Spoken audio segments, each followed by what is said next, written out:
Hello, everybody, and welcome to the Tardis Zone live on this Friday evening. Now, can you all see me firstly?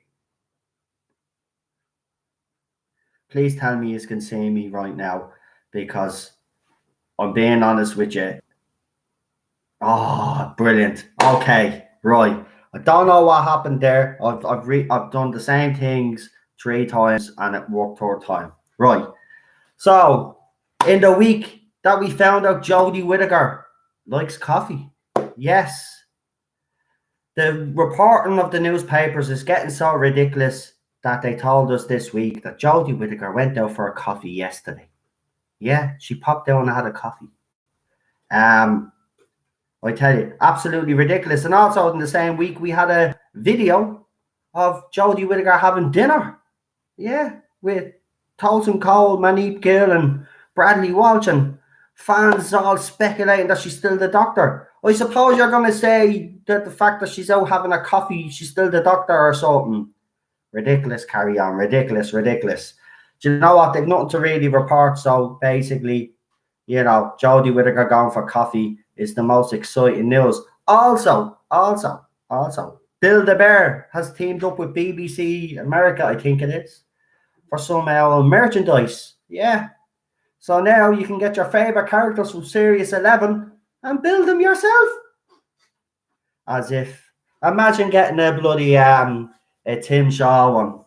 Seriously, man, that frightened the kids. Imagine kids going to bed with that shit. But it proves the point that we've all been making on this channel and in the live chat, that this series is definitely not aimed for our age group. They say that they want to include everybody. Well, they've proved yet again that this is aimed for the kids. But seriously, how do you feel about the fact that Jodie Whittaker likes coffee? I'm not, I love coffee. It's not fucking newsworthy. Yeah, I don't know. It's actually ridiculous, isn't it?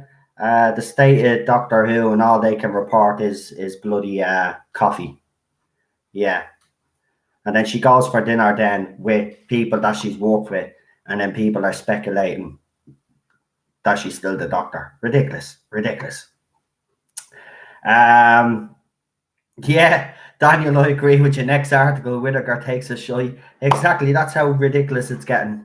That's how ridiculous it's actually getting. Also, and I know this isn't Doctor Who related, but we might as well talk about it. Brie Larson wants to ruin Star Wars. Yes. Last night, Brie Larson put up a picture of herself with C-3PO. Is that? I don't give a crap what his name is. I'm not a Star Wars fan. Anyway, she's holding a lightsaber and she's wearing one of those Jedi gowny things. And she wants to finish Star Wars off. Should we let her? Should we praise her? Disney have completely screwed up Star Wars. I suppose casting Brie Larson wouldn't be a surprise now at this stage. Yeah. What else have we got for you? What else? Oh, yeah. And the biggest news of all is that Sony, the pathetic company that Sony is, have went back to the MCU with Spider-Man. What a pathetic bunch of scumbags. Do you know what? I know there's people happy about this. I'm not, right? I wanted the MCU to be finally finished off. And Spider-Man now is probably going to keep it going for a few more years. And poor Spider-Man is going to be used. And I'm telling you, by the time they're finished with Spider-Man will be non-binary, bleeding, gender neutral, and probably gay or something. I'm telling you. So for all those people celebrating, great, happy days, right? Even Tom Holland's been talking about it. And if you think Disney aren't capable of doing it, trust me. And the fact that Sony have went back, that's bad as far as I'm concerned. So yeah, I'm not happy about that. So if people want to tell me how they feel about that, tell me how you feel about Jodie Whittaker liking coffee. I love coffee as well, but as I said, it's not fucking newsworthy. But apparently if Jodie goes out, and like they even comment on the clothes that she wears, like who gives a crap? We want Doctor Who news. We don't give a shit that she goes out and she enjoys a day or whatever it was. And yeah, Brie Larson last night. I don't know. I think she deliberately put that post up to piss a few people off, and it worked. But yeah, she shouldn't go anywhere near Star Wars. But if you want to kill it off completely, by all means, do it. You know, as I said, I'm not really a diehard Star Wars fan. I do like the original trilogy. I'm not going to lie. I do like Rogue One, but the rest, forget about the rest. The rest have been completely shit. Even the prequels, and I don't care. Look, at people are trying to make the prequels better than what they are because we have these newer, this newer trilogy. Sorry, the prequels were shit as well, right? Prequels were shit. The newer ones are shit. The only decent ones that there were was the original trilogy and Rogue One. The rest can go and kiss my hairy chest.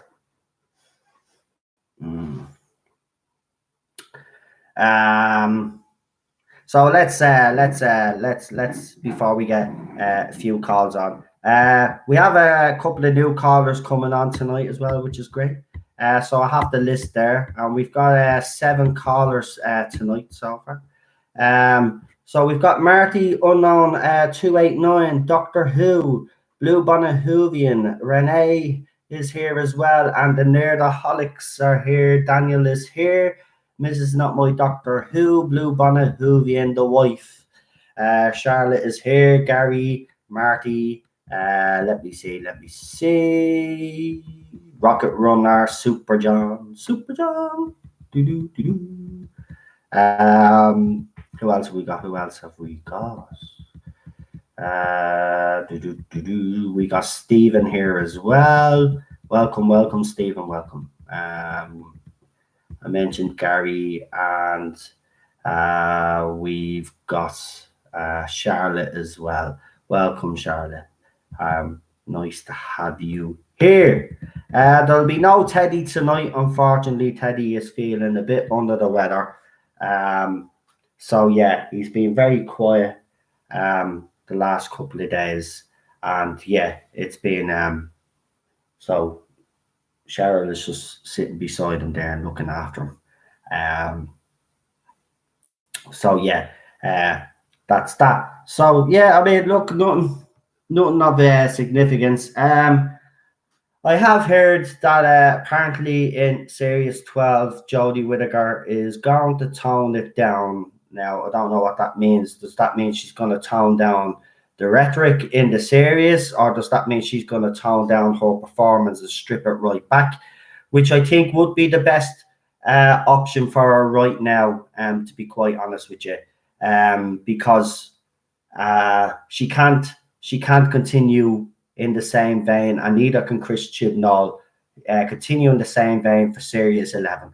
Series 12 is going to be, as far as I'm concerned, is going to be a kind of a rescue mission kind of thing, right? They'll get Series 12 out of the way, and then they'll move on, and then they'll reset. They'll start again with a new writer and move on, and hopefully they have an audience to keep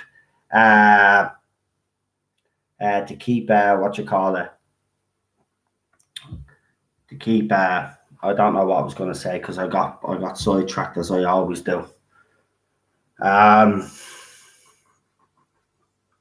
So we'll see what happens anyway. I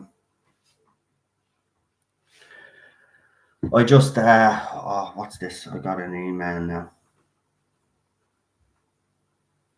All right, it's just telling me that I'm live. So now I definitely know I'm live.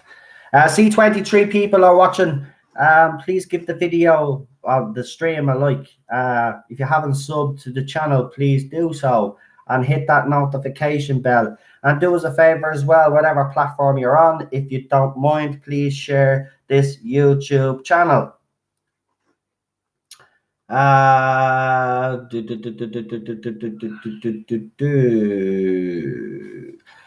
I don't know what it means by toning it down. Is it going to be her performance, or is it going to be the rhetoric in Series 12? But either way, anyway, it's going to be, you know, they're going to play it. See, we've already seen anyway with the Daleks, the Cybermen, and the Jadoon coming back.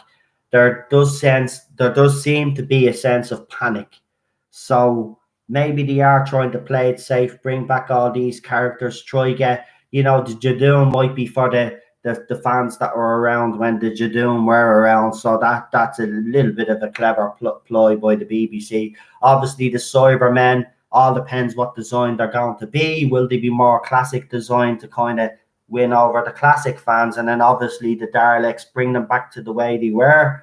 That'll get more excitement. So BBC are doing, with the announcements that have been made, and obviously they still haven't made the announcement about the Cybermen, even though the Cybermen have actually been photographed and spotted, which is unusual because they normally went something like that, and that is a big leak, but even then there didn't seem to be much excitement generated from the Cybermen coming back. So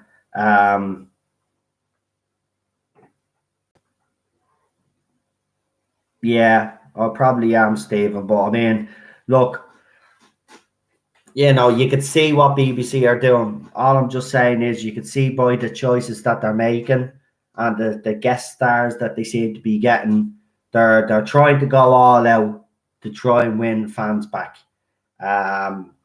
So I'm not saying it's going to work. I think it's too late. I think, even though Jodie Whittaker's doctor, as we know, was met with disbelief by most of the fans, if the writing, as I said, and I know people will disagree with me, they'd still have the same feelings, no, but we probably wouldn't be in the state that we're in right now.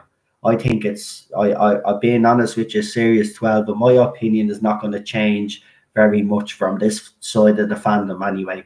I think their minds have been made up and they just want Series 13 to come around as soon as, because they know that Jodie Whittaker and Chris Chibnall's future is finished. Yeah, we were watching me and Cheryl before I came on live. We were watching we're in this the War Games. We're on episode 6 now. Absolutely, look, we were making the comments. That's how you write Doctor Who. I mean, it's compelling. The acting, the actors, even the actors that they have, the supporting cast, absolutely brilliant. Supporting cast, brilliant. I mean, you just see this. It's just the writing is so superior. It's actually unbelievable. And even Cheryl watching it, like, yeah, next episode, because it just, the cliffhangers even in every single episode made you want to watch it. Keep watching it. It's very well put together. I'm telling you, it's brilliant. And Patrick Troughton is brilliant in it. Brilliant. Yeah. Oh, it's actually very good.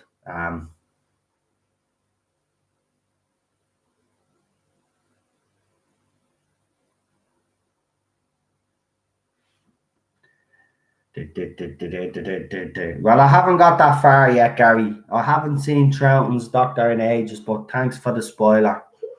Like, well done. Well done. I'm not going to watch it now. Well done. You just spot. No. See that? You're supposed to say spoilers.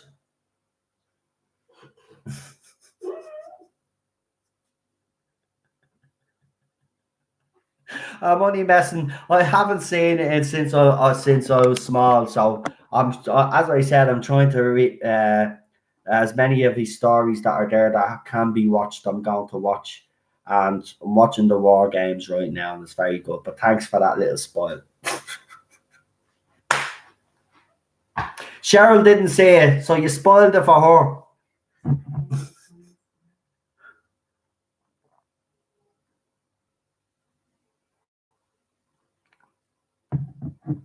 That's it, Gary. Yeah, was it Gary? Yeah, you're going in a timeout. 300 minutes. Money mess. Right, listen, I have we're only joking with you, by the way, so don't be taking it to. But she hasn't actually seen it, so I want you to feel a little bit bad. Because I wouldn't be me if I didn't. Right. I've got loads. So this is the order that I have it in. Right. Now I know there's a few more that have asked me here. So let me see first though. Right.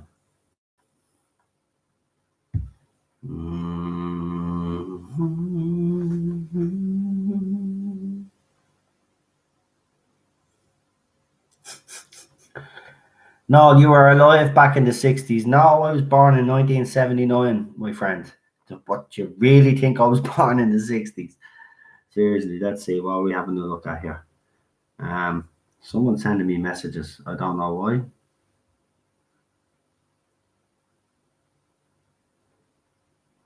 Oh, yeah, we know, yeah. By the way, Cheryl, I have to tell you for something.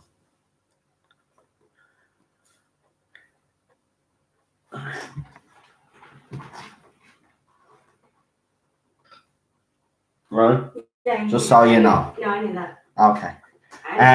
Sorry about that. Just letting me wife know.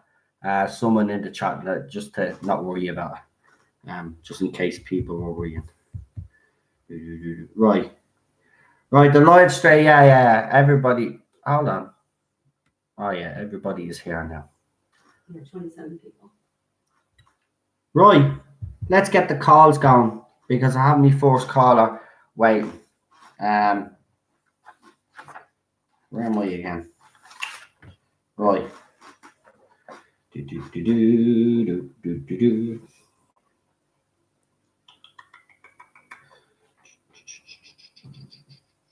Now.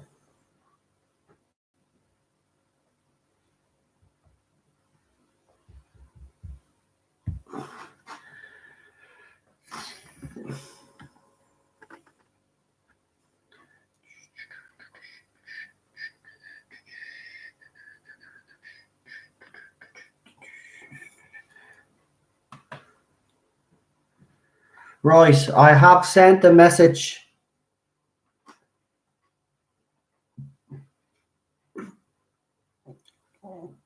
Let me see. I want to make sure they're still in the chat, actually.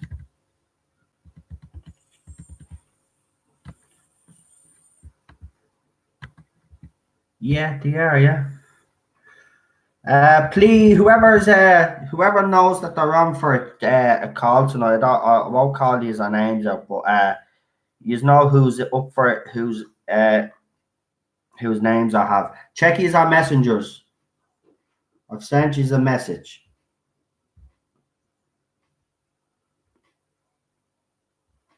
Great. Right. We're good. We're good. Right.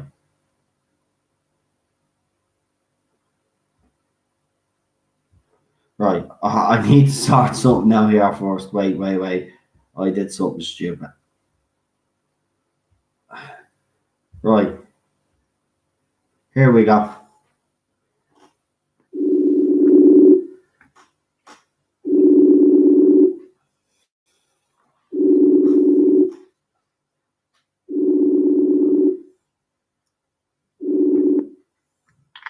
Hello? Hello, can you hear me? Yeah. Right, grand. How are you? Good, and yourself? Not too bad. What would you like to talk about tonight? Well, I'll talk about Coffeegate just briefly. Right, go ahead. Yeah, when I saw the article earlier, I was just like, I kept thinking to myself, like, this is a pathetic attempt by the BBC just to keep her relevant.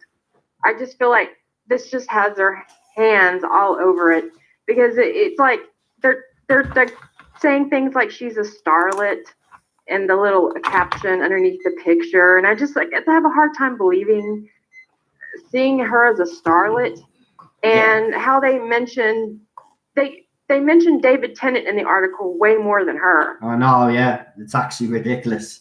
They concentrate.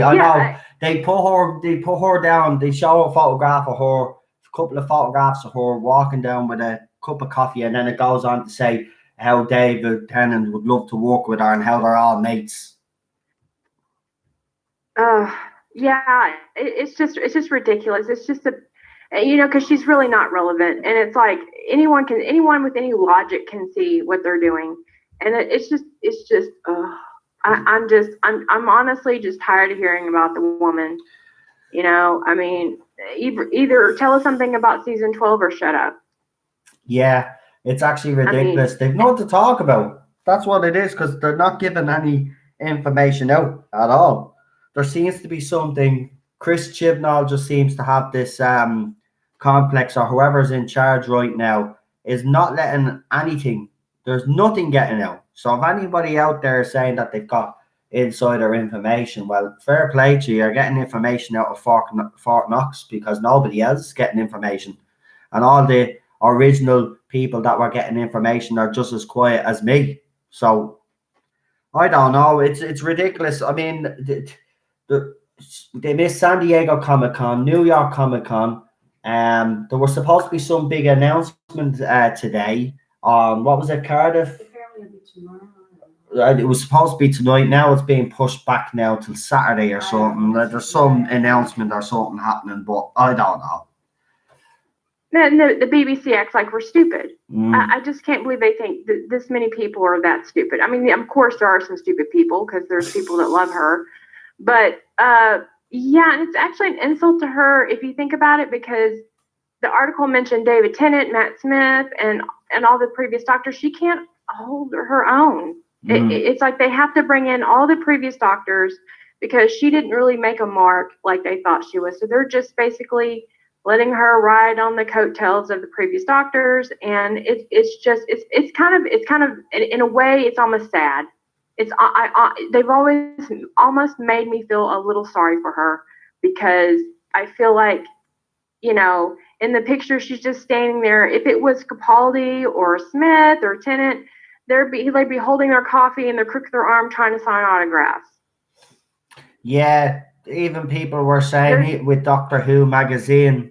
It's the same thing. There seems to be a lot of the classic doctors on the covers now. Whereas last year, if you remember, it was totally different last year. She was plastered over everywhere. She was in every magazine. Right. She was doing videos. Right. Now this year, it's the total opposite. Right, and even in some of the, and I won't reveal how I was looking at the Doctor Who magazine, because obviously I don't have a subscription, but I was looking at some of the articles, and believe it or not, there wasn't even that much about season 11 in them. It was mostly like interviews with Fraser Hines, and articles about like companions talking about previous classic doctors. It was definitely much more classic than I would think. There was a few things getting towards the end, but it was pretty much like her on the cover, and inside it was like talking about previous doctors. Yeah. So this isn't anything new about them not releasing any new information. Yeah, they've not. Because we've seen all this before. Exactly, they've nothing to talk about.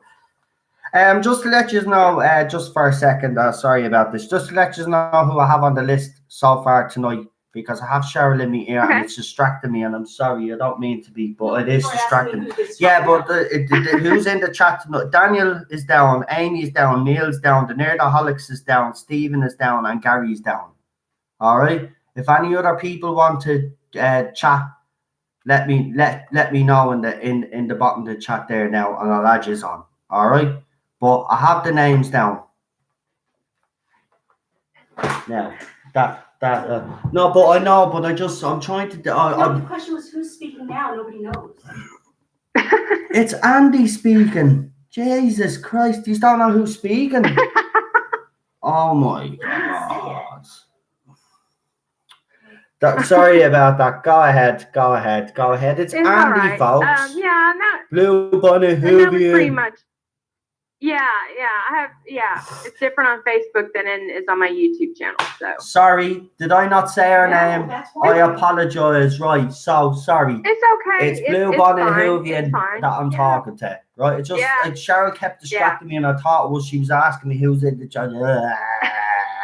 Right, go ahead.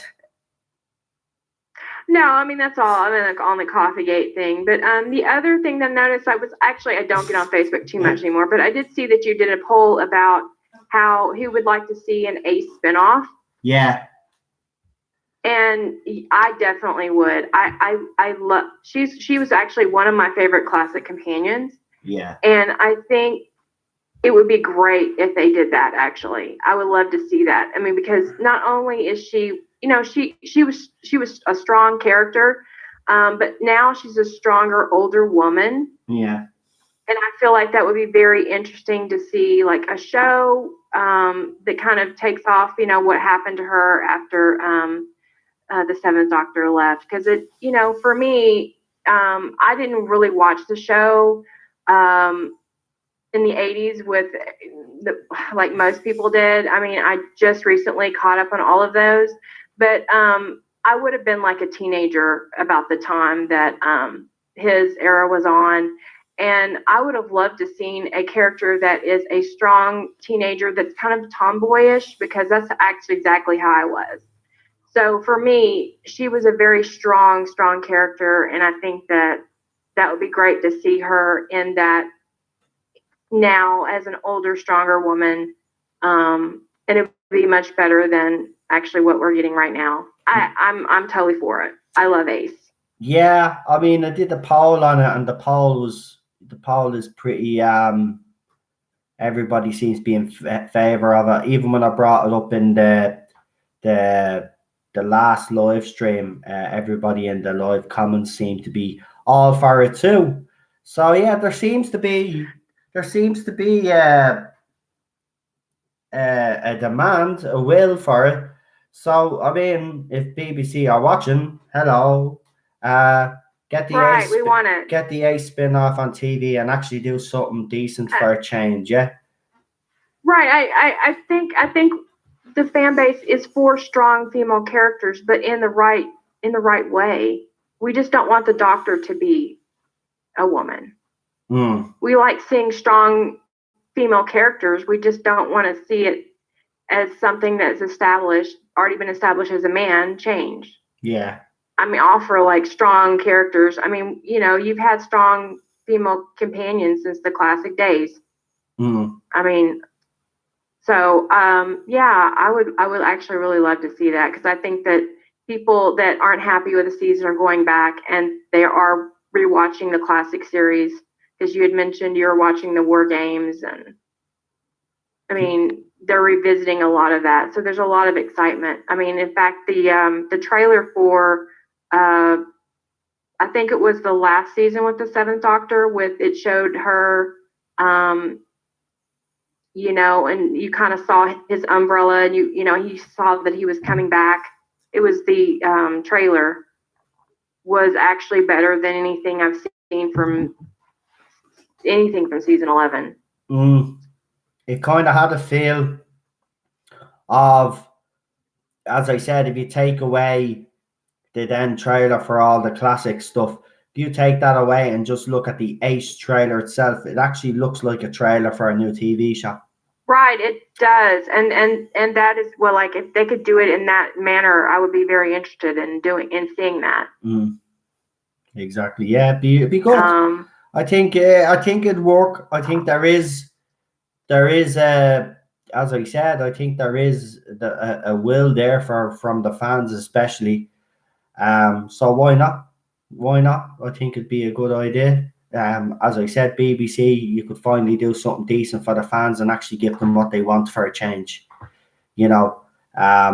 Because most of the time they don't give fans what they want. Because if they had to listen to fans, we wouldn't be in the situation that we're in now.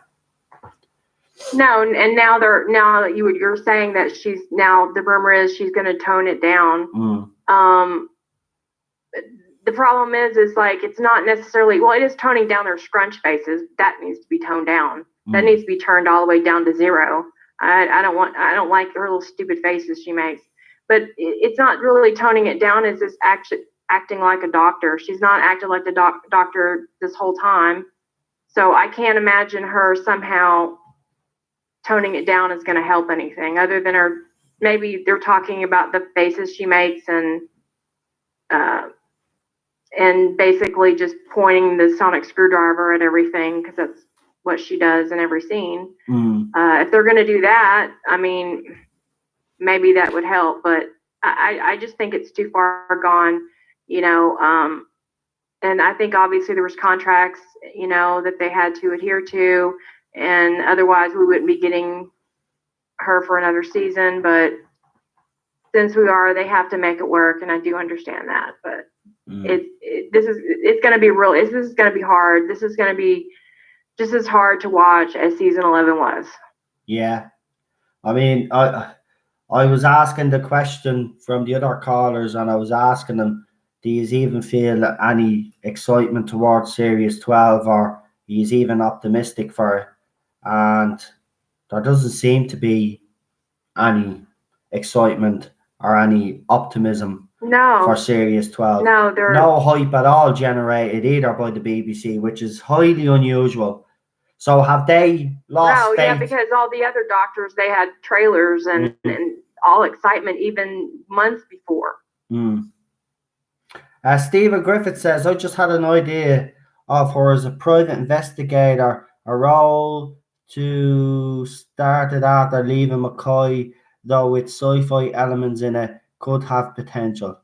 Yeah, I agree. Yeah, I would be for that. I think he's a really good actor. I think any show with him in it would be good. Definitely better than season 11. Yeah. What isn't? Yeah, exactly. I mean, even I just like I have no excitement at all for. I mean, I'd rather watch right now. I mean, I'm on a classic Doctor Who buzz, and I haven't enjoyed Doctor Who in years, to be quite honest with you, and I'm really enjoying it now, because even under Moffat, it did go bad.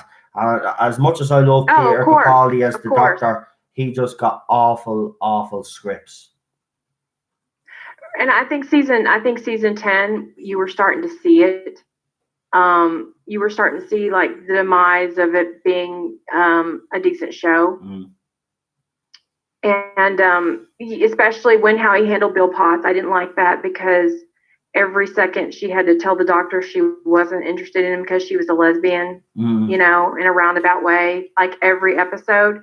And I think that was, you know, I think I would have liked her companion. I mean, I liked her companion, but I would have liked her companion more, because she was totally different than Clara was in the aspect that she didn't really know about anything that was going on. Everything was new. Everything was exciting.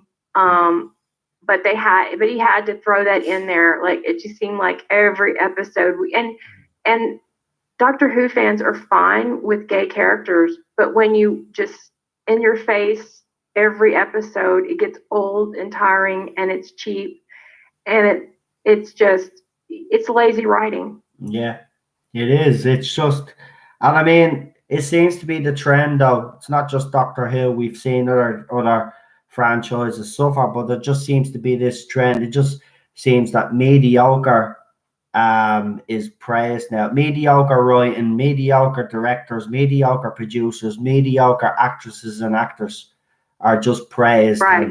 And it's ridiculous. I mean, the storytelling has completely gone out the window. It's all agenda driven now. And entertainment, you wouldn't even call it entertainment anymore. It's not entertainment, because it's not entertaining people. It's just politically driven propaganda. Simple as that. It's absolute drivel. Yeah. And that's exactly what it is. And in fact, it for a long time it hadn't touched sci-fi, and just seems like in the last few years it's kind of started seeping in, and now it's just really into it a lot. And I think my husband's a real fan of the show Space 1999, and he finally talked to me into watching an episode. I'd actually never seen an episode, and I was just amazed about, if they made this now, which they obviously have to change the year, but if they made this now, it would just be laced with political. It would be so politicized. It would be horrible. But it was so good and so interesting, and the way they wrote back then was just like, it was like Oscar worthy, you know, even for a TV show. Yeah, they cared about what they were writing, though. and Right. I mean, they didn't have to like Doctor Who. It wasn't overcomplicated. It didn't have to be overcomplicated. That's what happened with Moffat, though. Moffat tried to be too clever for his own Yeah. good, I mean, and it failed. and I like Moffat. I mean, Mm. I do. I mean, I think he's a good writer, but I think sometimes he can go a little overboard. But especially with the Twice Upon a Time, I could forgive a lot, but I couldn't forgive his portrayal of William Hartnell and how he kind of made him just seem very misogynistic. And at that time, I had finished all the ones that I could watch of Hartnell, and it was insulting because he really didn't act like a misogynistic fool. Yeah. And I just felt like he did that, and so that was the one thing I could absolutely not forgive Moffat for. I mean, that story should never have existed in the first place. I mean, because Jodie Whittaker was supposed to start off her Right. era with a Christmas Right, but special. yeah, and Chibnall refused to do a Christmas Yeah. episode, from what I understand. Yeah, so Moffat and Peter had already basically packed up and left, and Peter was persuaded to come back to do the Christmas special. And because he loved the show so much, he came back. And I don't know how they still gave him the job. If he turned down doing the Christmas special, that should have been red lights with the BBC in their heads, right? A light bulb should have went on above their heads and said, all right, maybe he isn't the right choice. Like, he's already turned it down. Right, and I can't fault Moffat for that, because that means he loves the show. So he has my respect in that aspect, but just that portrayal of him, it's like he really wasn't that misogynistic. Yes, that was a different time, they acted different, but just the way it was just they just exaggerated it, totally exaggerated it just for laughs. And I don't think I've seen that. Well, I can't watch that episode because it bothers me, because Capaldi regenerates into her, and I can't even watch that anymore. Yeah. I think I've seen it twice. But yeah, I can't even go back. It's just cringeworthy. It's just cringeworthy with the way that they portray Hartnell. And there's really not much story to it if you think about it. There's not. Other than him regenerating. Yeah. When I knew that they were both going to appear the first, I'm going to admit I was excited, but it was just. I was too. I was an injustice. I was so excited on both, and again, it just showed Peter couldn't even get his own regeneration on his own. Do you know what I mean? He had to rope in the first Doctor, yeah, which to me was a little bit disrespectful too. Right.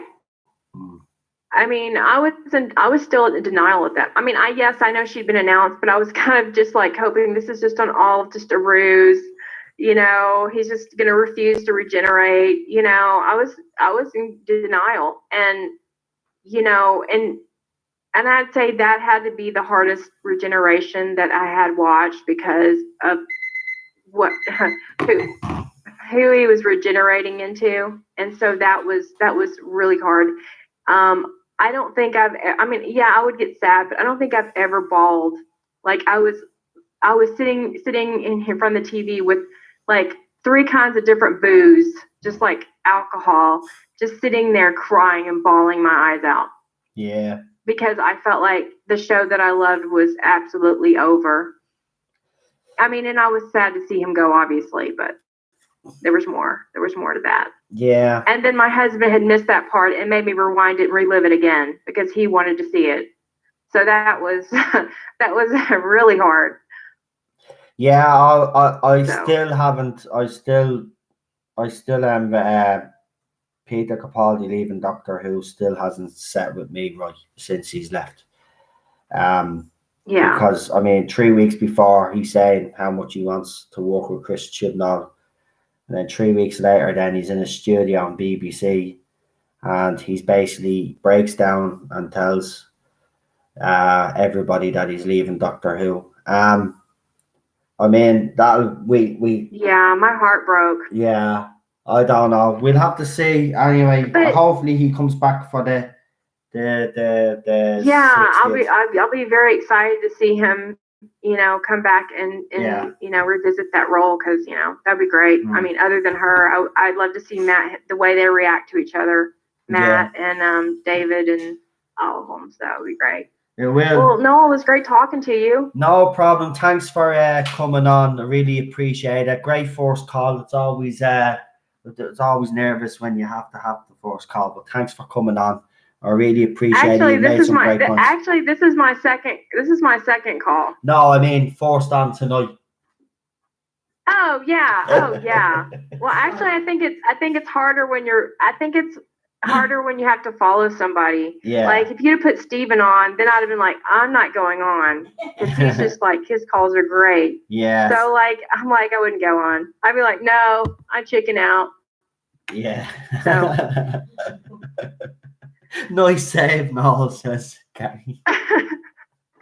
That's what I meant. My head's all muddled tonight. Leave me alone. Right. Thanks for calling in. Really appreciate it. All right. Talk to you soon. Okay. Bye. Bye. Yeah. And that was the very first call of the night. Yay! Did it. Oh my God, they're all saying great save now. Jeez. Okay. I'll admit for a second there. Right.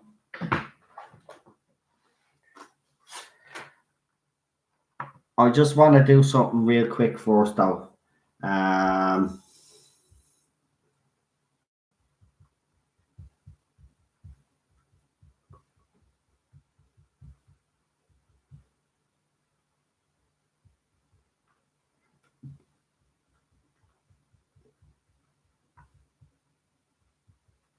I just want to ask someone something. Did I read out people's names on this tonight? On this one? I see Chuckzilla is here anyway. Welcome. And you have your moderatorship back.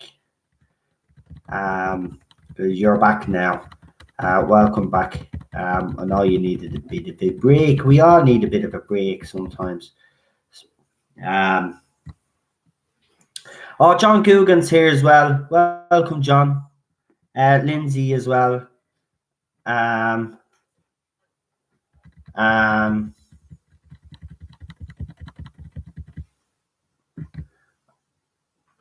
That's everybody. What you call it, right? So that's grand. I've sorted that out. Right. Thanks. Don't you want me, baby? Don't you want me there?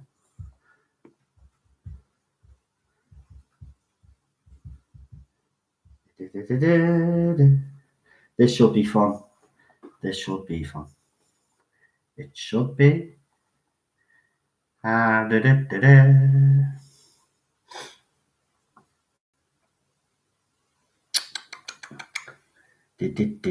mentioned Michelle's name at the very, very start when I first came live.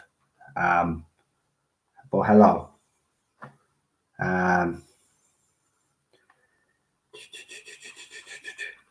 Nerdaholics, if you're still in the chat, please check your messenger.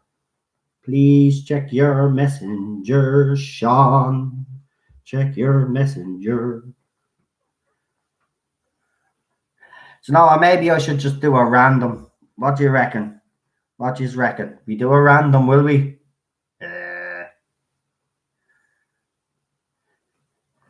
You're checking. Right, when you get the message, I will then ring you. Good lads. There we go. I have you. Right. I will ring.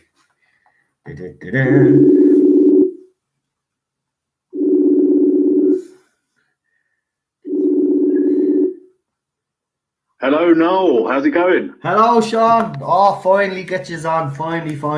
Let me just turn turn this up. Wait 1 second. No problem. Always professional here at Nerdaholics. There we go. There we go. I can hear you. Can you hear them? Can you hear them okay? Everybody in the chat, just let me know. Hey, sorry, give us a second. No problem, no problem. Extra space like this. Just want a big shout out to Extra Spice Mikey. Welcome. Welcome. Right, can you hear me now, lads? Yeah. We can, Dave. Hello. Hey Hello, guys, everybody. how are you? Very well, sir. We're only about 4 cans deep at the moment, so we might be slightly coherent. Oh. Yeah, hopefully we'll, Damn, there it goes. I was hoping you'd be locked out with our heads. I'm only messing. So just before we start, actually, just want to tell the guys what videos upcoming videos you are working on.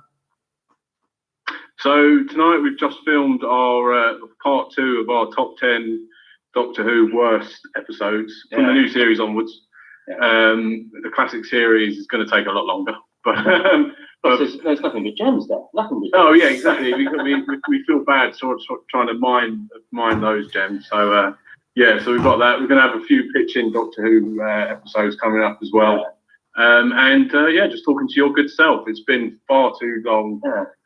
We've been to do this for a while, but because we see each other about once a month now. Once a month. Because life and all its crap gets in the way. So, Right. But yeah, we are very happy to be here. Right, and you are obviously going to get very, very drunk tonight. Well, if you could see the table in front of us. Yeah, well, if we could, somehow send you an image of the cans that are at our disposal tonight, then you'd probably worry for our health. But sure, you deserve it, lads. You deserve it. So, listen, you have heard about Coffeegate, obviously. Jodie Whittaker. Do you want to?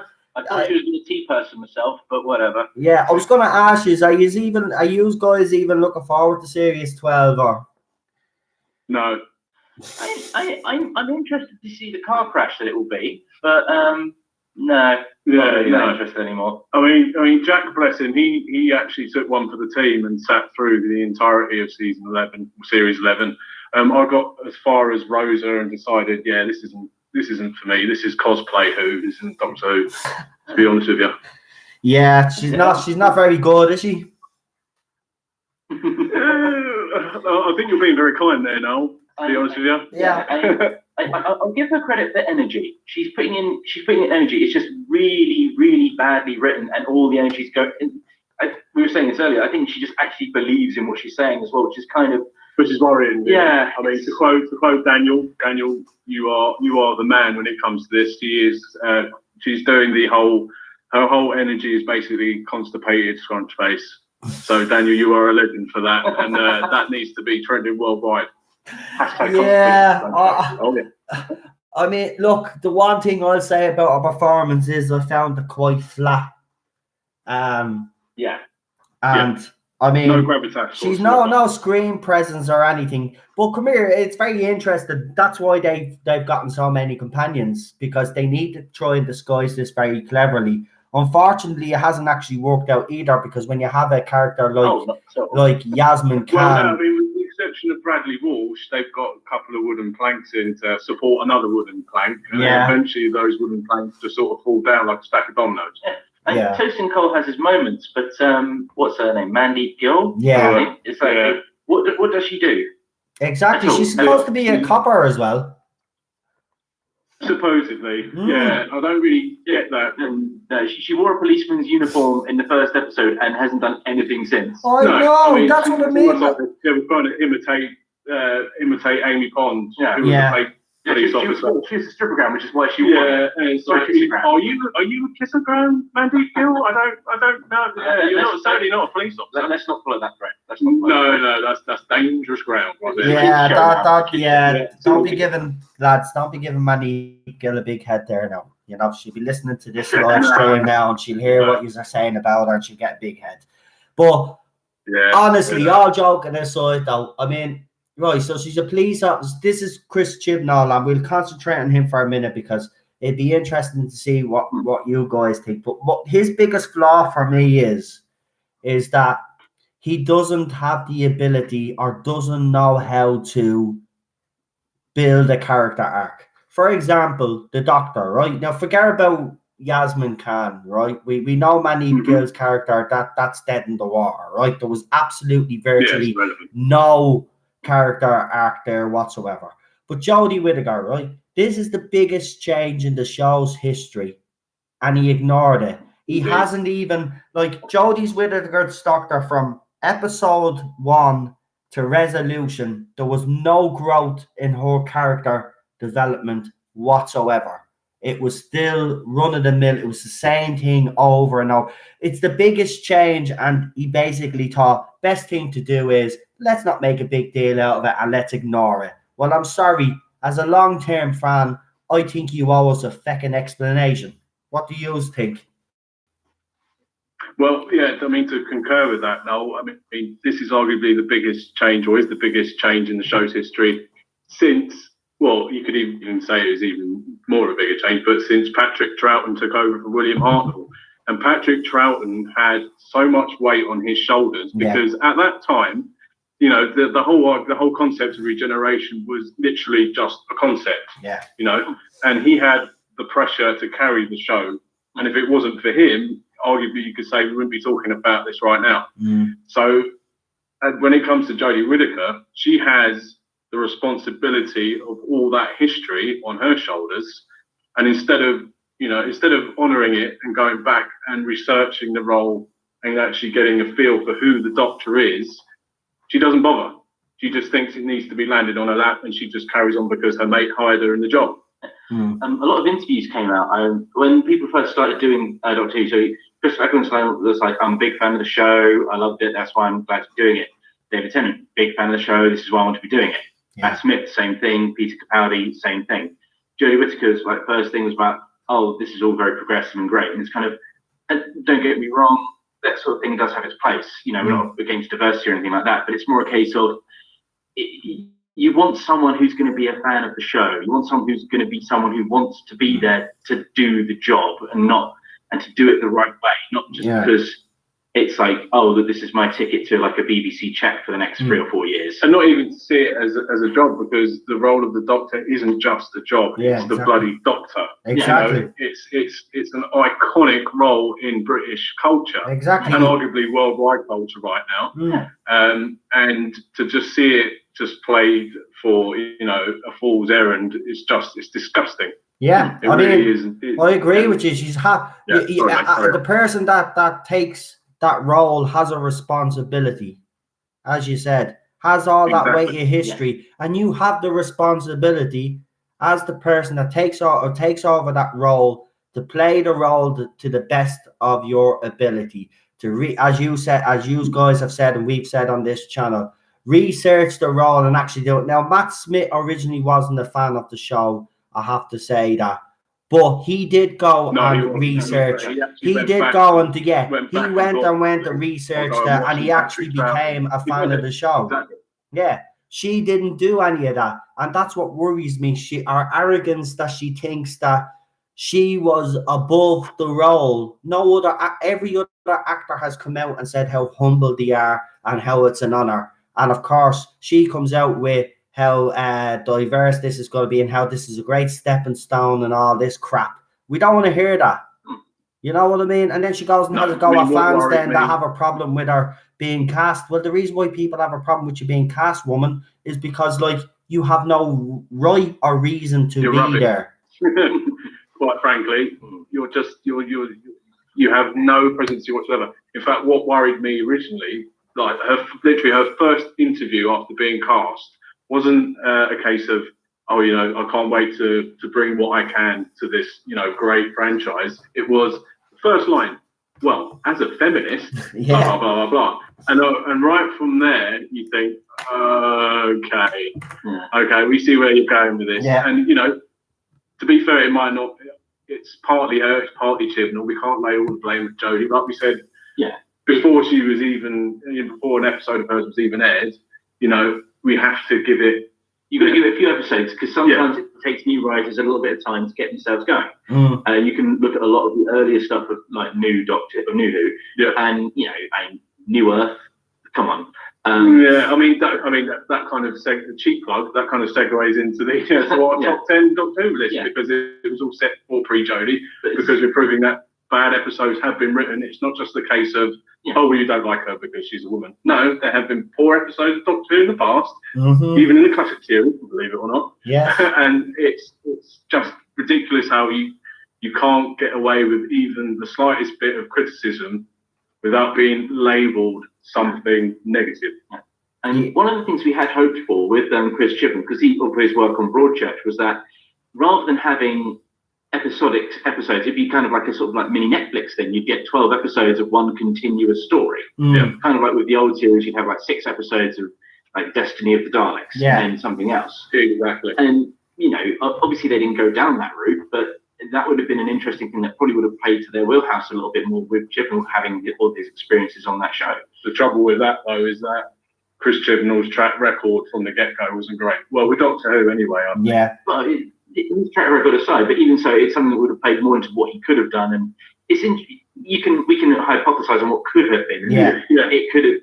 There was something that there's a spot. Well, it could have been. It could have been good. Let alone great. But it wasn't even that. It was just it was a train wreck from start to finish.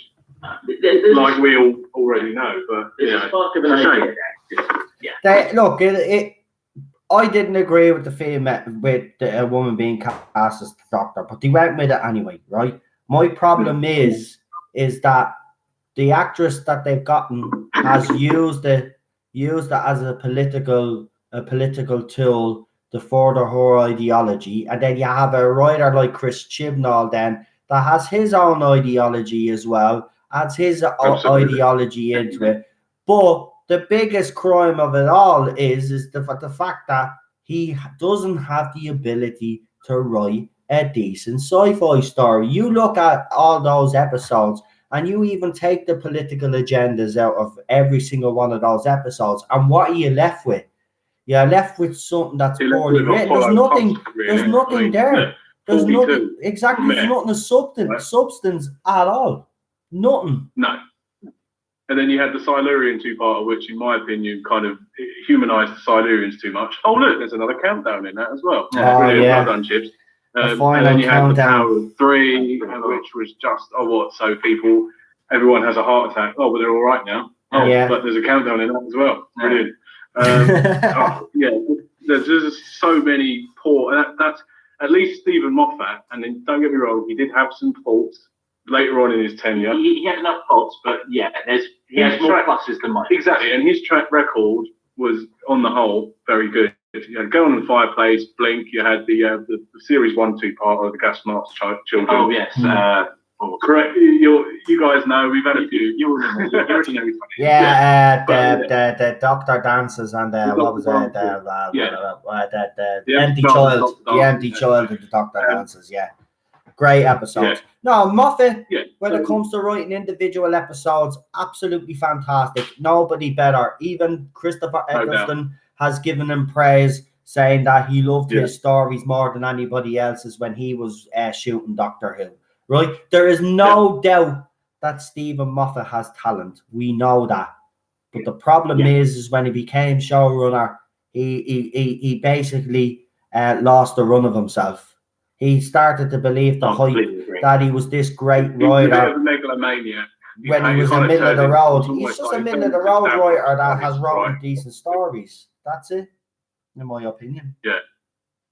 No, quite right. No, quite right. Really agree. The thing with Moffat is that he had great ideas and great concepts, but the execution was lacking, especially in the second part of his stories. I found, there was too much inconsistency with Moffat. That's what I mean. He'd start off great. It'd always be great start, and then he'd let you down. He'd start off great. He'd get you all hyped up for it. He would.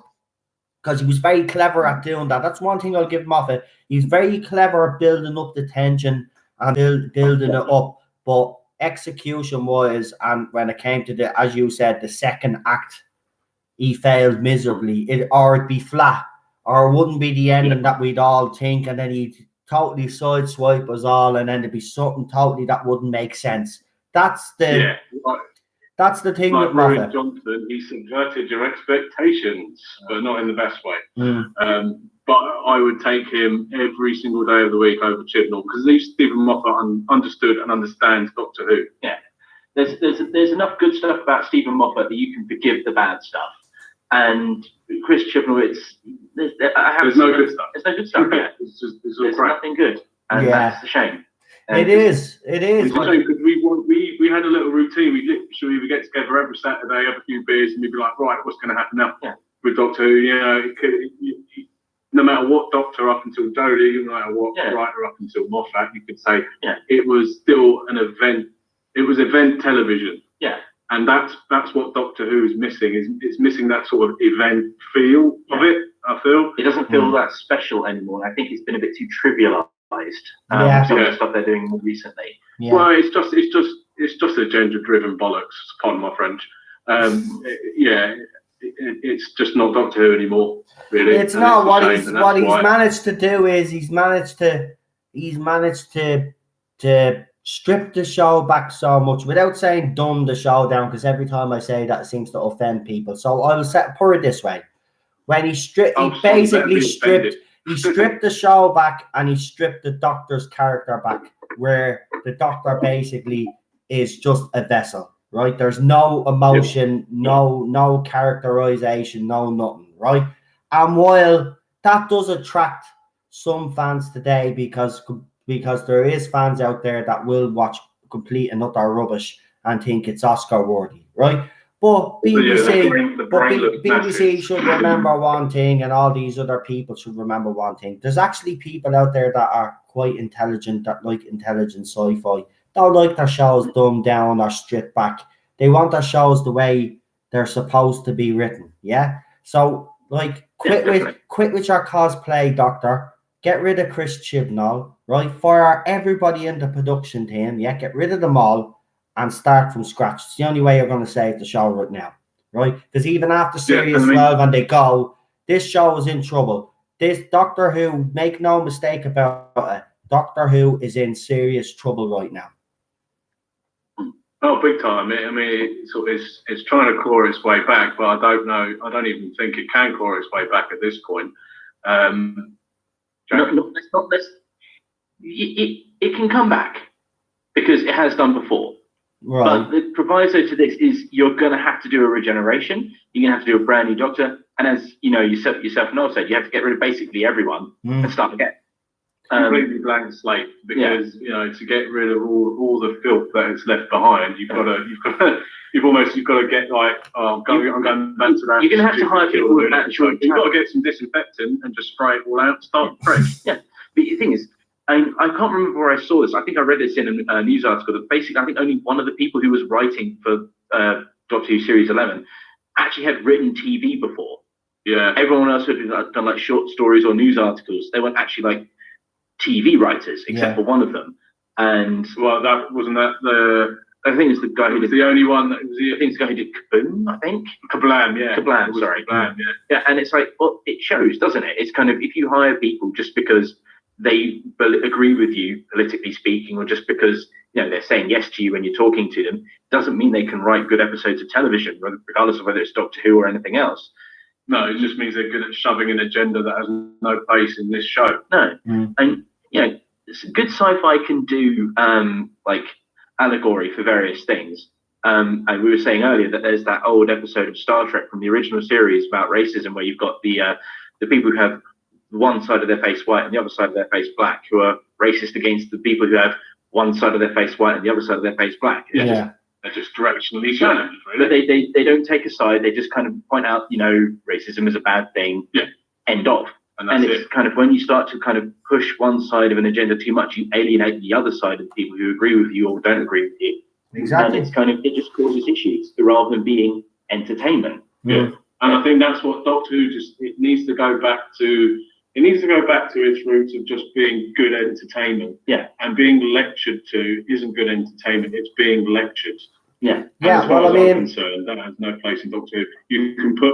You can put a message across subtly, which is what they did in the classic series, as a backdrop with science fiction and the character of the Doctor and the companions being the forefront story. Yeah.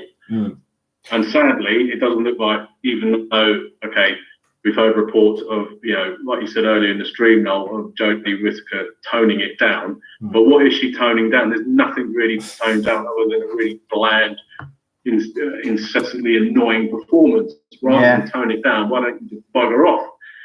Please, please, for all of our sanity, we can get back to talking about Doctor Who being crap for crap reasons, like wobbly sets and dodgy storylines. You can see the guy's trainers underneath the costume. Exactly. That's what we complain about, not ideology and gender.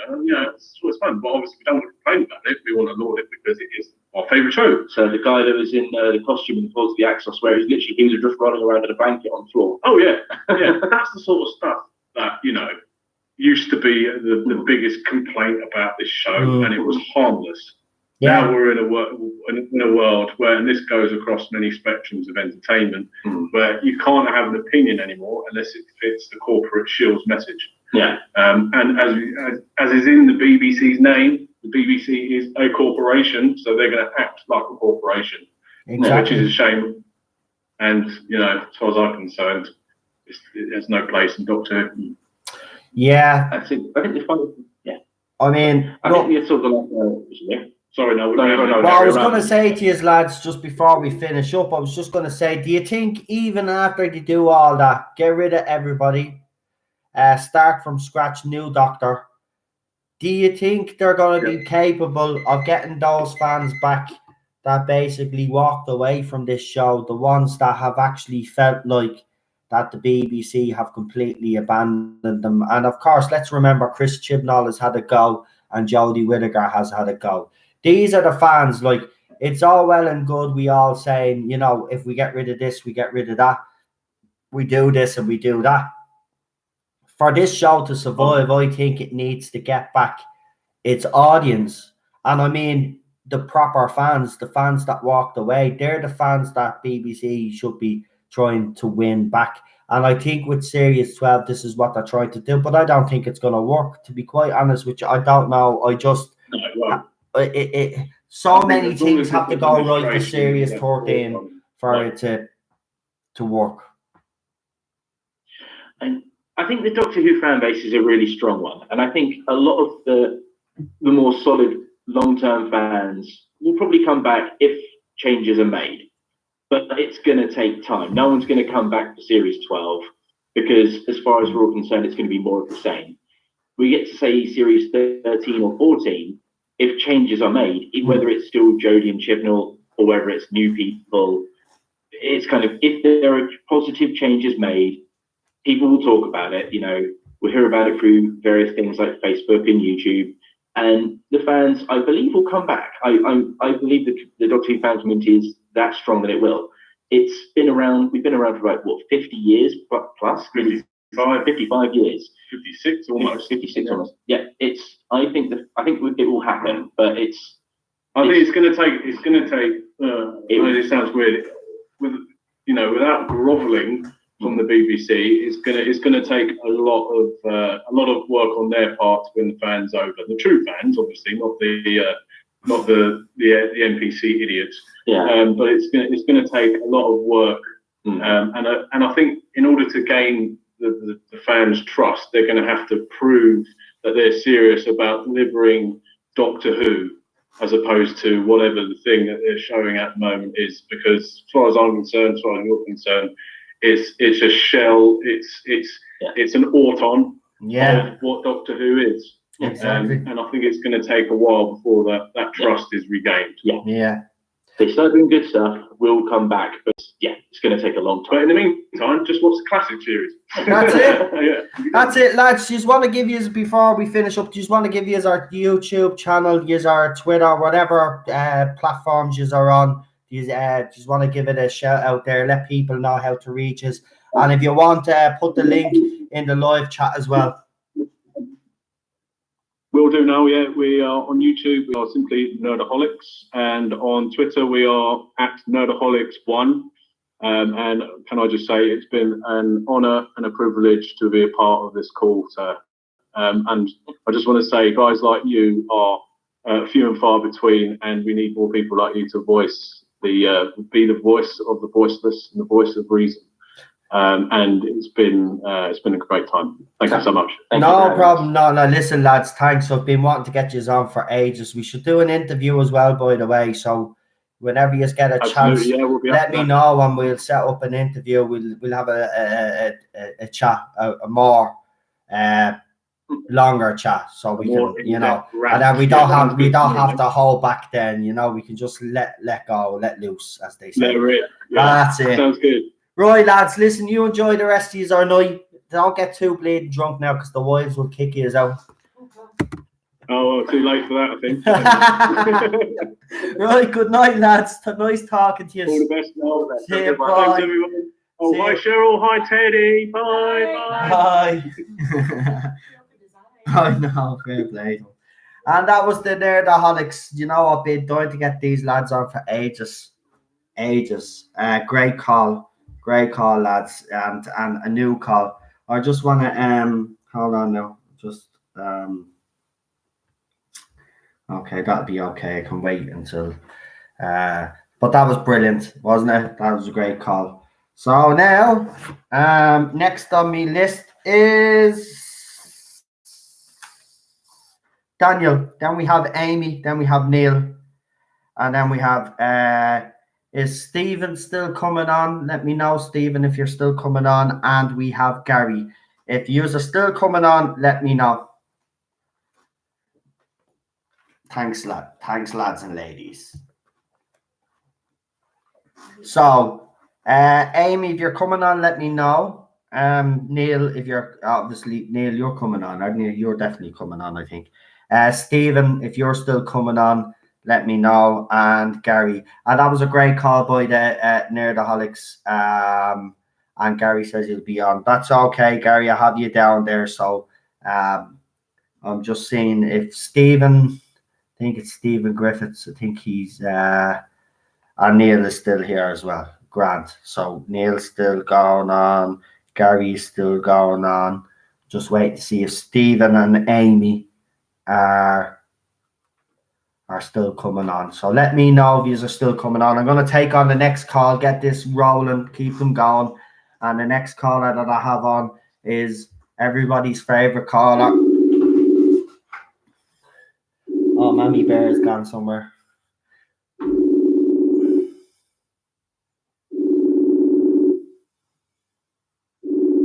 I know.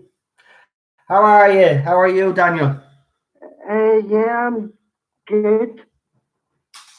That's good. Oh, I got your message, good. Stephen. I just kind of want to say before I start my usual sort of, and Sean and Jack are absolutely awesome. I love everything that the Alcoholics actually do. So it was an honour for them to. It was an honour for me to push back my sport though, because I enjoy hearing the boys. They're a great YouTube channel. Yeah, Daniel, I want to thank you because before I got them on, Daniel was supposed to be on next, but I wanted to get the lads on early before they got a bit too drunk. But Daniel was so kind to bump himself down to this. So thanks for that, Daniel. And you know what? I love the Nerdaholics myself. I've been trying to get them on all the time. If you are still there, lads, don't forget to put the link if you can into the live comments there. Right, Daniel, what would you like to talk about tonight, mate? Also is like I want to have a chat about the coffee gate to start off with. Go ahead. Like, how the spirit do you have to know if you're the show me? Yeah, the next time there's an article should probably be taking us or whatever. It's ridiculous. I mean, to be honest with you, all I want to know is the announcement that the BBC are going to make. Give me back my favourite show. Oh, for God's sake. Yeah, it's actually really. Uh, Oh, Cheryl's just come in to me to say that she's gone to bed. So I just want to say good night to me, because she just waved at me and I don't know what she was doing there, but she's telling me good night, love. She and obviously is tired. She hasn't been, you know. So good and night. see and see and see to be honest, so if you the fact is, so I hope that the Ace spin-off actually happens, because as I said in my interview with you the other night, I hope that we get some excitement. The BBC owes some excitement, do you know what I mean? Yeah, After shoveling all the shit down the throats. Now, I don't really like the taste of shit, though, to be honest.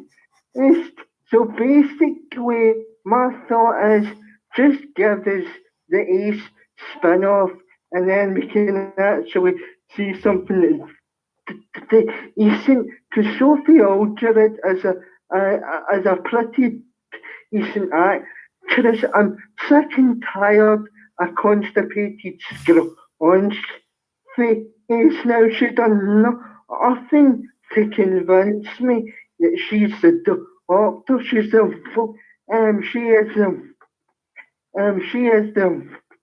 worst incarnation that the show has ever seen. She'll always be bottom of my list, I guarantee you. And to be honest with you as well, I know unfortunately she's going to be in the 60th anniversary, but at least try and cut down her role in it, because she is such a terrible actress. So, oh, and by the way, I'm surprised my hashtag hasn't got fire yet, because that was a stroke of genius. It's on map. No, I don't mean to inflate my own ego, but anyway, Do you know what? By the yeah, way, guys, I actually did a video, the poker face video, and it actually yeah. has the hashtag constipated scrunch face on it. So share that video and get that hashtag trending. We told you to get that hashtag trending on Twitter. Write it up on Twitter, retweet it, put it up on Facebook. Same thing. Even put it in the comments on my videos. Hashtag constipated scrunch face. Do it, do it, do it, do it, do it. And don't forget to like that video. Uh, Hit the notification button and all that. um, Go ahead, Daniel. so, so as I said to you last night, basically, I think that your channel actually stopped me from actually pissing off out the fandom. I'm sick and tired of all the NPCs and SJWs hijacking every franchise, destroying original content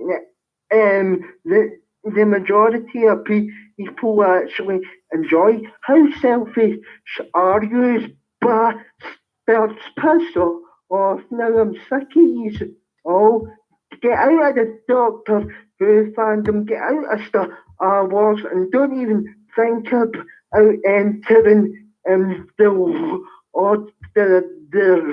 rings. It's time for you to piss off back to your safe spaces, you bunch of uh,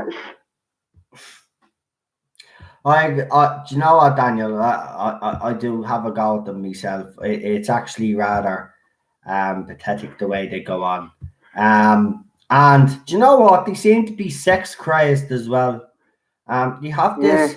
Do you have this? I don't know what it is. Do you want to listen? By the way, folks, just to let you know, I came across some disgusting Doctor Who pictures. I mean, I would call them soft porn. Um, absolutely, I know. absolutely disgusting. I know, and it's basically ridiculous. It's just because they're not getting any action doesn't mean to say that they can post on the graphic images and the fandom. Piss off and go and get yourself some action and leave the fan base alone. And we're sticking tired of, give me back, give me back my, give me back my show. Oh no, and I feel so sorry for guys who like um like yourself that have actually started off in the classic era because you've grown up with the show and you've actually enjoyed it your whole entire life. Your whole entire life. Basically, and I do feel sorry for a guy like because you're a very knowledgeable guy when it comes to the show, and I can see that you're hurting just as bad as myself, and that's not right in my opinion. So Doctor Who's a big part of everybody's life in this um I've been and like I know the show self if in them then they should basically just get rid of Cherno and Cherno and Cherno and Jodie but I take up this now and basically not air the shit show the equal part because it's just going to be as bad as what series 11 was. And I didn't find a single episode entertaining. It was shite.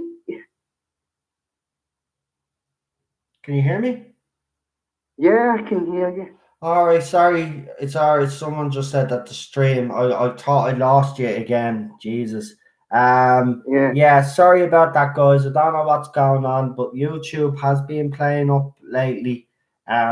So don't be. I'm not saying it's going to happen, but don't be surprised if the stream crashes like it did the other night. Now, if it does, you know I'll make it up to you as I always do.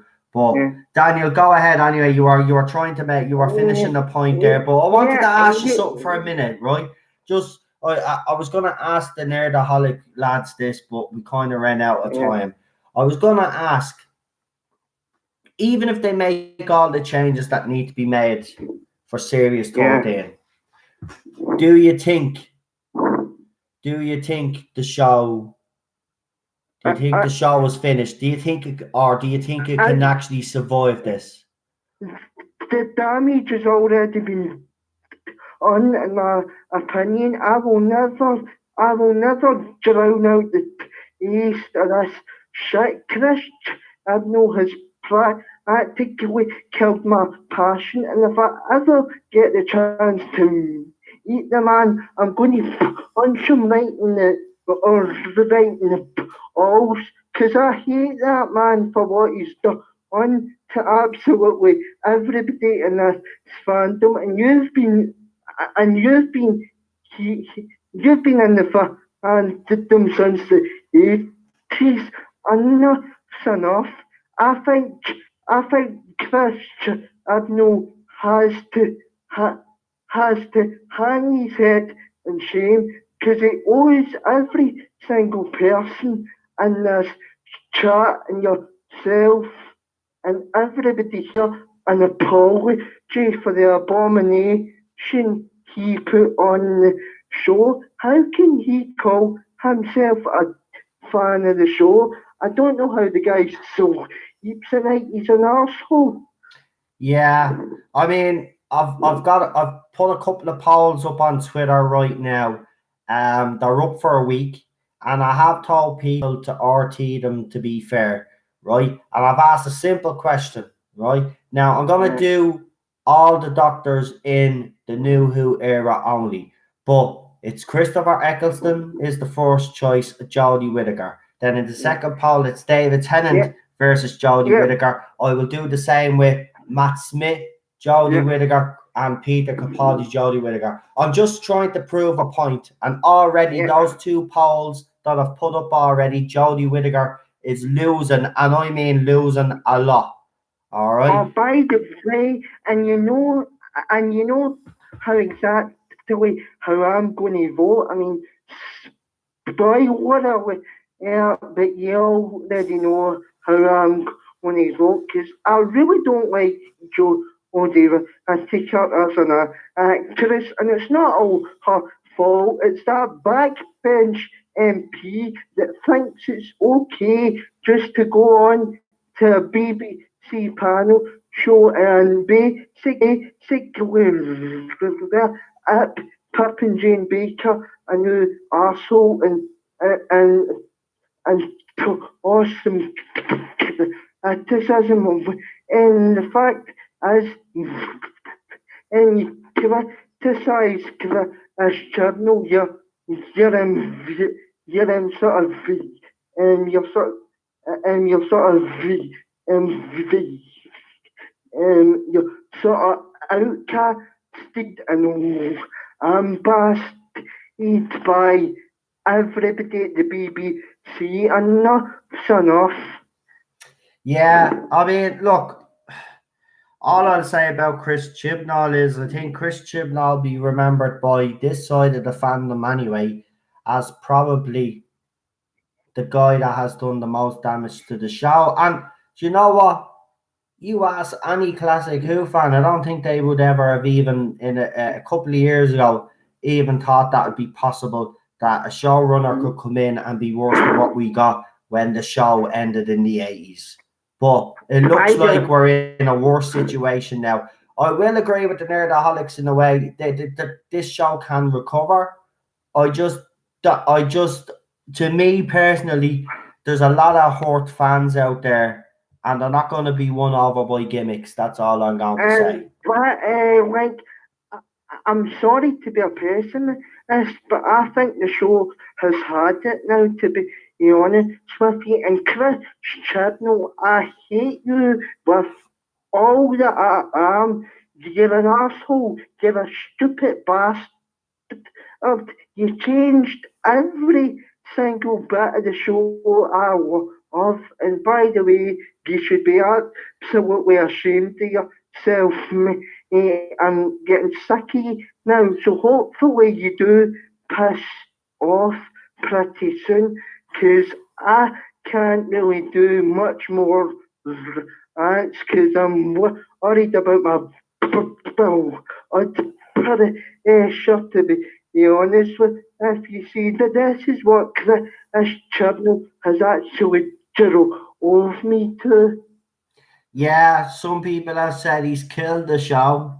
Others are saying, yeah, destroyed a large part of the fandom in one series that shows an amazing amount of badness.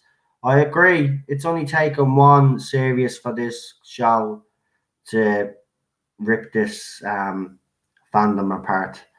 Now, did you see what Manip Gill said about that Tasman show on her Instagram? She's promoting it and saying it could happen.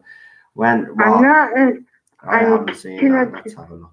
And can I just have a rant on Mandy Gill? Yeah. Mandy Gill is nothing more than a fucking dog. Shite. I'm getting sick of her shite as well when she talks about the village and stuff like that. She came from a pretty rich background, so don't buy into her shit that everybody in the fandom's she came from an affluent background herself, so basically she's a hypocrite. Yeah, she is. I mean, I was watching her tweets as well for a while, and then I just like, I'm just blocking her. She's pathetic. She was giving out about a pillow as well that she bought from Debenhams or something And by the way, no, I think there's something going on between her and Jodie Whittaker, because if you pay attention to the pictures, that's like a creepy sort of air that the two of them have. each other, and I know Jodie Whittaker's married basically, and her husband and her husband can't be too happy because they're probably having an affair behind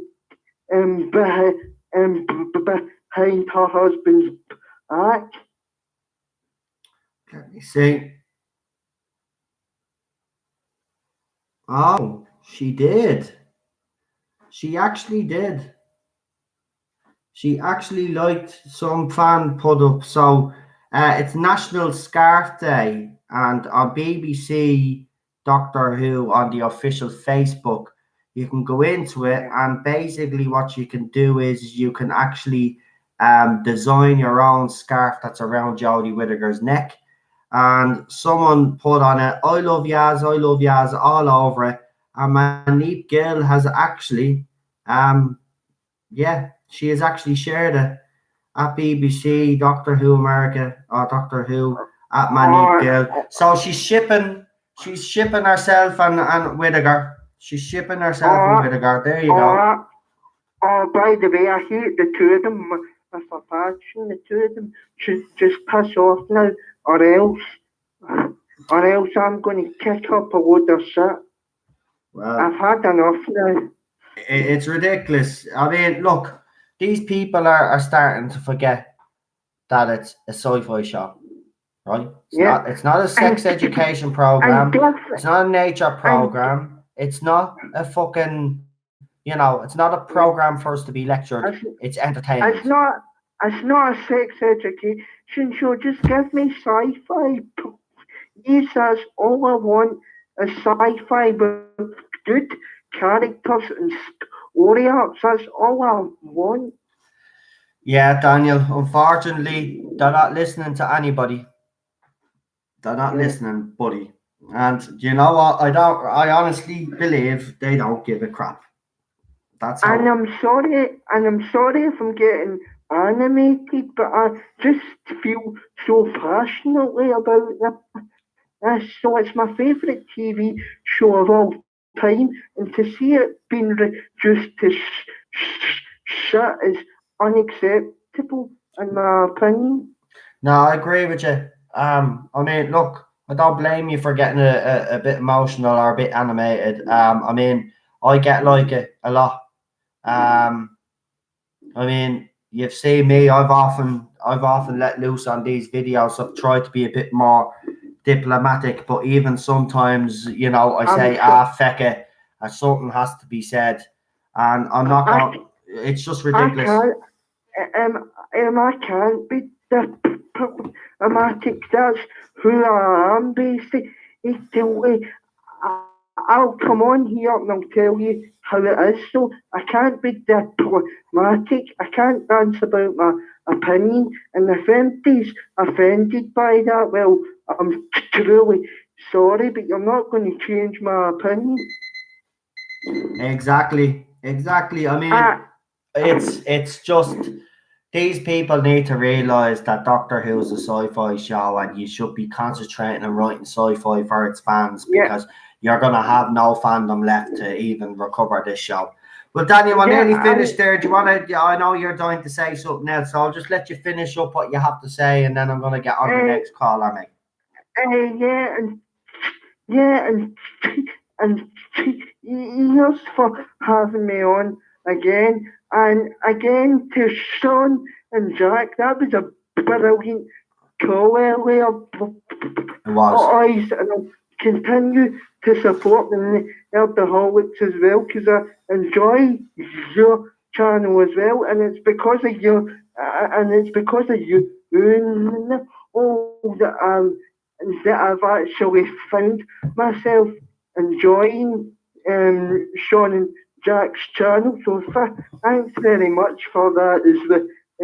And I'll let you go and get on your caller. So good night, and I hope that and I hope to see your channel, your channel get even bigger in my opinion. So I'll let you go and get your next caller on. Thanks very much, Daniel. It's been a pleasure having you on as usual, mate. And I do share your sentiments about Nerdaholics. If you haven't subscribed to the Nerdaholics, please do so. They have a channel on YouTube. They're also on Twitter. Give them a like. Daniel, listen, mate, thank you very much for coming on. It's been a pleasure. I will see you again on Sunday. Yeah, see you again on Sunday, mate. No problem. Go on. You enjoy your weekend. Talk to you soon, mate. Yeah, talk to you soon. And that was Daniel, everybody. Actually, just to follow up on that, I have done a live stream with Daniel. So I had Daniel on for about an hour and 20 minutes, and we did a live discussion. I also did a pre-record, which what I was supposed to do with Daniel, but I wanted to bring Daniel on live instead. But we did I did a pre-record with Tardis because Tardis could come on obviously when the live streams are on. So we did a pre-record. So that's up on the channel as well. Tardis Films. Go and watch that interview after this live stream, obviously. And I have one with Daniel. I will have others lined up, and I do have others lined up, and I will get those out next week. We will try to get a couple done next week as well as the live streams. Daniel, great call as usual. Right, now, I don't see Amy in the chat. So, if Amy does come into the chat, Amy, I will ring you, but I'm going to go to our next call. Let me see. Holy shit. Wow. But seriously, guys, Foster's. Seriously, Foster's. Even the Australians hate Foster's. See the place. Oh, if you've got a PlayStation 4, if you have a PlayStation 4, so send me your ID tag and we'll have a couple of games or something. We might have the same games. That'd be great. Foster's though. Do you know what? I remember, right? This brings me back to a story. Before I get the next call on, right? But I remember I was going to Puelli with the family. And do you remember when duty free was actually proper duty free? And we got a shitload of crates of Foster's, right? And we were on the boat, but we were drinking in the bar, but we bought the beer, brought them back to the chalets where we were staying, but they were so warm that we decided to put them in the freezer, right? Well, as many as we could get into the freezer. Then we went off then, we had a few beers, right? We fucking totally forgot about the bleeding cans, didn't we? We came back, we literally had to open the cans with a fucking knife, right? Stick a straw in. We were basically drinking alcohol slushies.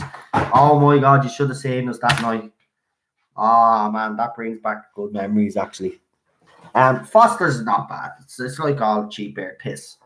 But get you hammered. Get you hammered. Oh, there's a bit of Brewdog. Oh yeah. It's nice to have those. Do you know what I have to say? I'm liking all those. I don't know how you guys think Nerdaholics, but I'm actually liking the craft beers.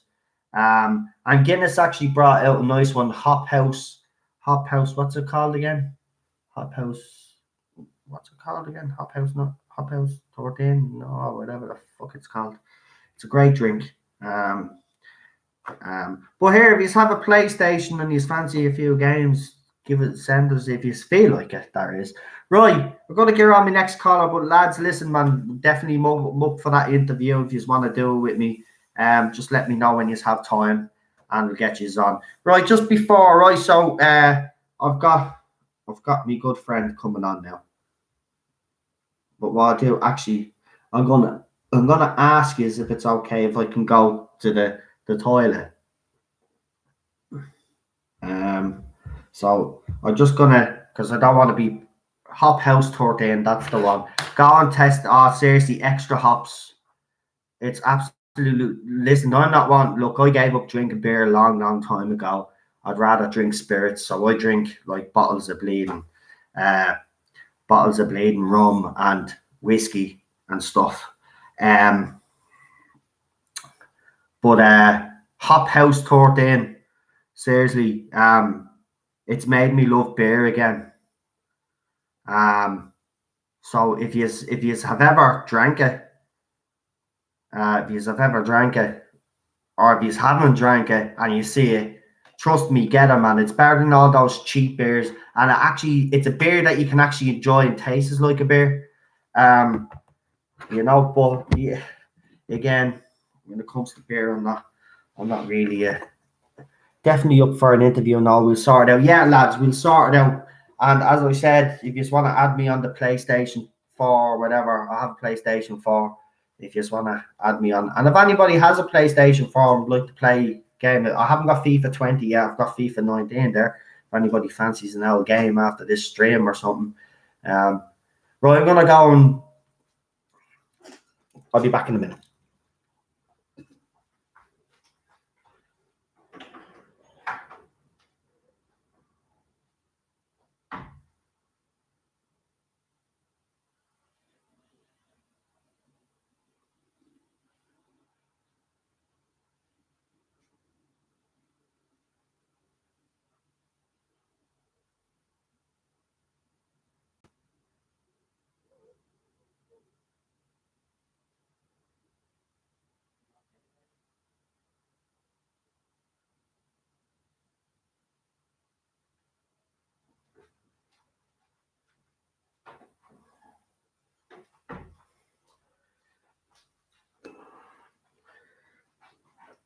Right.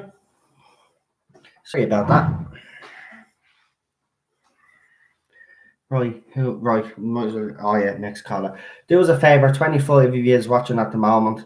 If you're liking the call so far, please give the stream a like. Obviously, if there's any new people watching, I'd really appreciate it if you could support the channel and subscribe. Hit that notification bell.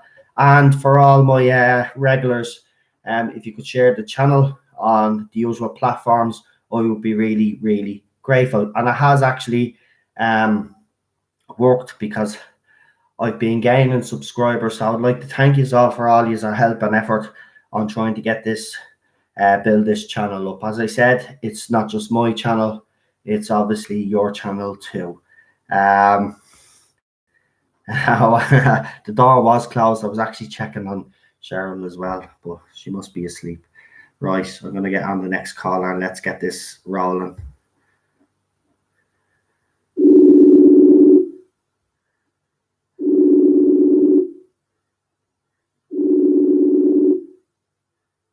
How are you? Can you hear me? Yeah, a bit quiet than it was, but I think I can, yeah. Right, grand. So how are you? Yeah, not bad, mate. You well? Yeah, not too bad. So, yeah, what would you like to talk about? Right, well, like everybody tonight, I mean, the coffee gate and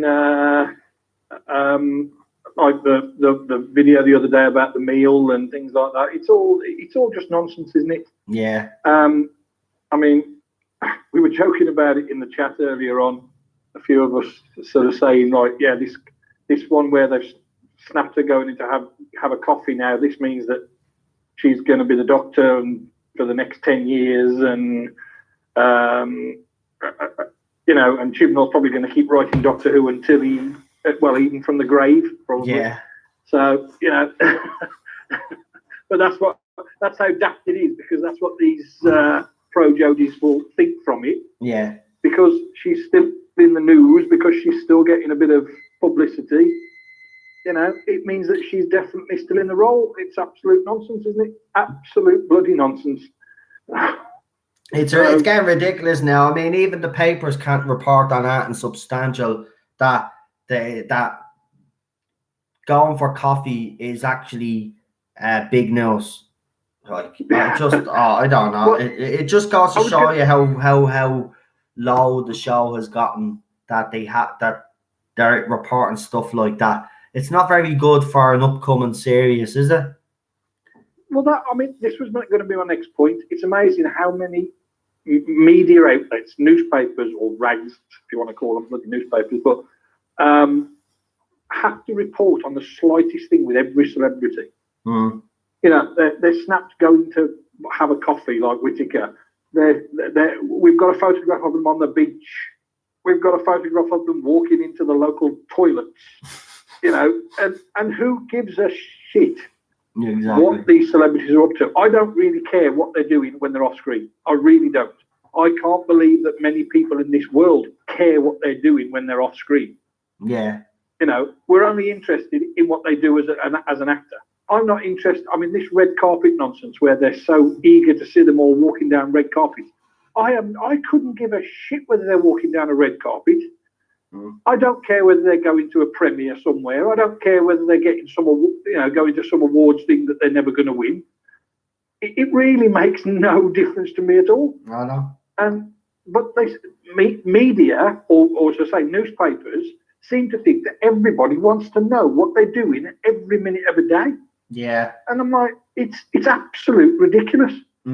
Unfortunately, though, there is people out there that actually love all this, and you know what? It actually is ridiculous. I mean, in Ireland, for example, right, we do have celebrities that come to Ireland quite a lot, and the reason why they come to Ireland is because when they come over, they feel like human beings. Because Irish people are like, so what? You were in a movie, big deal. Like we had a couple of celebrities like Beyonce who deliberately walked around the place thinking that she owned the place, looking for attention. Whereas we had Donald Sunderland over here, I think it was last year or something, and he kept a low profile. Like they come over here to keep a low profile, except that gobshite. Anyway, Beyonce, anywhere she goes, she always has to make a bleeding song and dance about it. Nobody gives a crap about your love.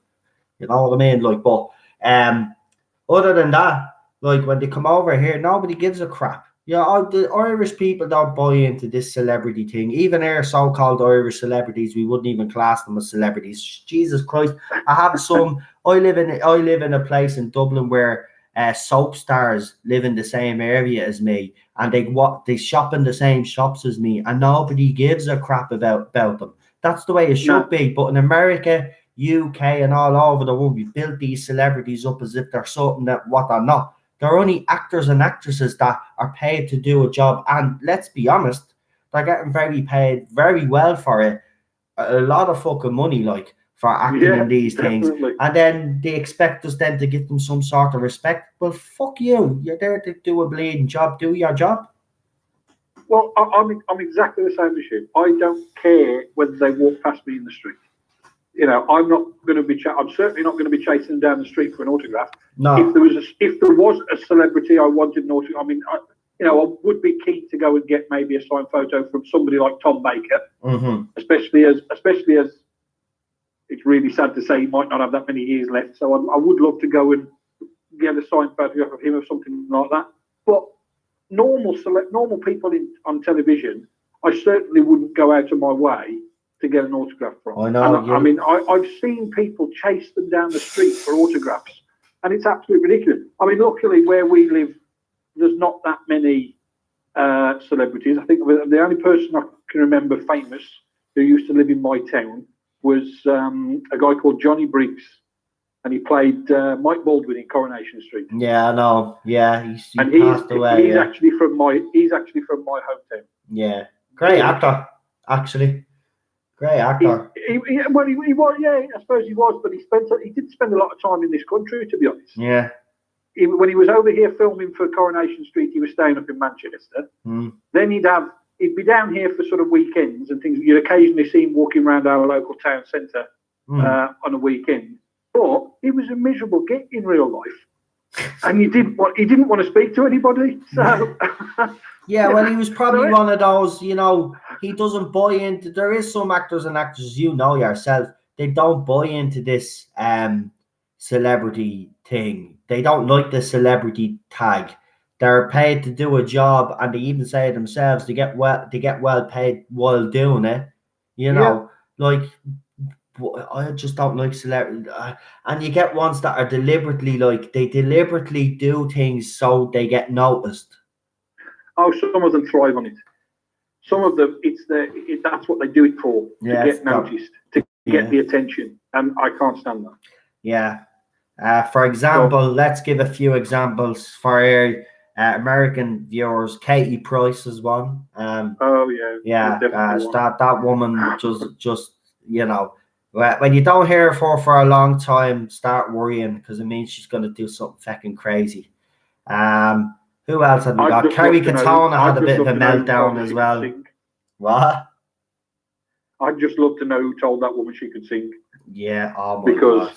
when she released a couple of singles, I know. it was like somebody strangling a cat. I know. I'll just let you know for any American viewers that don't know who Katie Price is. Katie Price would be the American equivalent of Pamela Anderson, right? This woman just was known basically for sleeping around and having big tits, and not even her own tits. Pretty much. She basically went out and bought them, right? And then she has her own show, and her house is falling apart, and there's rats all over it and everything. And she has a disabled son and all this, like, and she's just. Let's just put it this way: she's that desperate that one of the finalists of X Factor, I think it was, a Pop Idol or something. Garrett Gates was his name. He had a bit of a stutter. She's seen coming out of a hotel, right, captured on CCTV, putting her knickers in her handbag, right, after she went in and gave him a good old Roger. And that's all she's known for, right, because she was a page three girl. Now, in fairness to her, I will say she has been treated like shite by men, right? But she sets herself up for the fall every bloody time. Doesn't she? She always picks the wrong guy as well, for fuck's sake. Yeah, I mean, I suppose about the only decent bloke she ever met who soon realised she wasn't decent and buggered off was Peter Andre. Yeah, she fucked up with him big time. Yeah. Yeah, I mean, he's the only reason those kids have got a stable life because he keeps having them and looking after them. And if anybody doesn't know who Peter Andre is, he used to sing a song called "Whoa, Mysterious Girl, I wanna be close to you," right? And he had muscles. He was famous for his muscles and his tan, and he had that 90s hairdo, you know, the short one with the split. Yeah. Well, apparently all women loved that kind of shit back in the day, but yeah, it was his only hit, by the way. So that should tell you a lot. He was definitely a one-hit wonder, and he's become a bit of a minor celebrity on daytime television over here now. Yeah, but but I have to give it to him. He's you know, he was married to that train wreck. He managed to meet himself a nice woman, and he's managed to get himself settled and have some sort of career. Okay, it's not the career that he once had, but at least he's doing something, and he's trying to. As you said yourself, he has a positive impact on those kids anyway. It's definitely not her that has the positive impact anyway. I can tell you fucking that. I don't know, man. That woman shouldn't have been allowed to have kids. I read that he even when he takes their two kids that they've got together away, he even has the disabled kid of hers for the weekends as well. Yeah, he takes Harvey. Yeah. So, and I mean, that's not even his kid, and he just takes all three of them because he's that sort of bloke who just thinks, well, at least it gets him away from her for a weekend. So. Exactly. And I say deep down, he'd love to take the three of them permanently, but he knows it'll just get messy. And then, of course, she'd use the media then, you know, because she'd have the Sun newspaper. She'd be writing exclusive stories to the Mirror and all this crap. Do you know what? Yeah. Look, she's a businesswoman and a highly intelligent businesswoman, right? And apparently she owned all these stables and she was a millionaire, but apparently now she's bankrupt, so she mustn't have been that clever. Don't know what you've done with your money, woman, but I've been honest with you, you're irrelevant now. You just need to kind of stay off our TV screens. You're becoming... Do you know what? She reminds me of Madonna. Madonna, great singer back in her day. Height of her powers was the 80s, early 90s. You know, she had a couple of hits in the early 2000s, which I liked as well. I have to say, she always great at reinventing herself. But God's sake, woman, how old are you? You need to grow old gracefully. Listen, love, right? Nobody wants to see a 60-year-old in a thong dancing around in videos, okay? I mean, look, you had your career. I'm not saying that you should finish because you're old, but at least put clothes on, will you? Seriously, woman. And she needs to stop having sex with all these toy boys as well, because it's becoming a bit of a joke.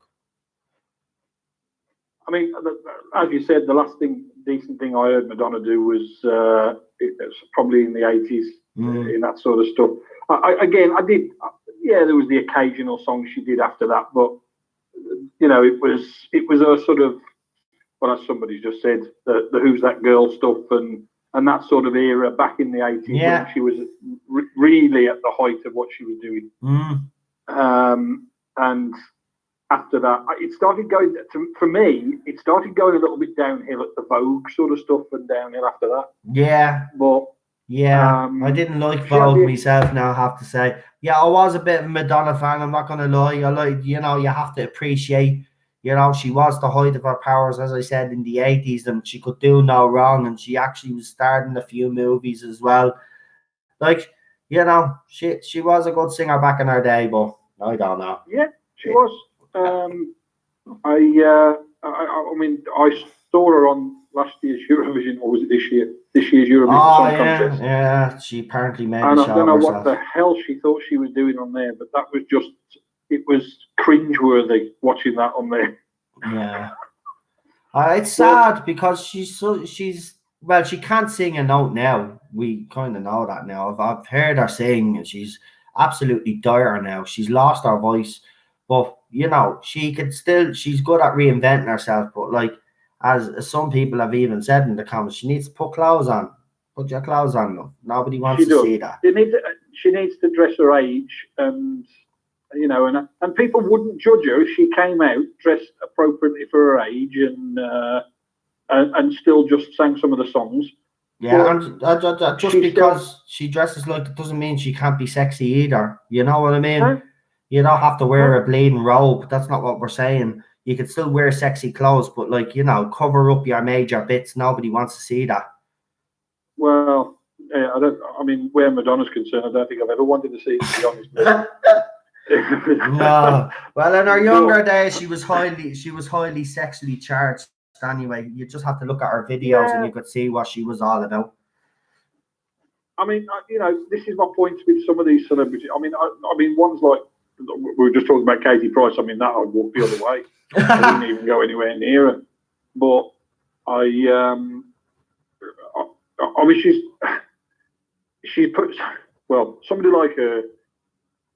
I'm trying not to be really horrible here, but it is. I mean, somebody typed it in the comments on there. It's trailer trash, isn't it? It's that's what somebody like Katie Price is. Yeah. It's just, we'll do anything to get where they want, anything to certainly get in the news and on the TV and things like that. And well, there was that video released of a bloody. Who was it with?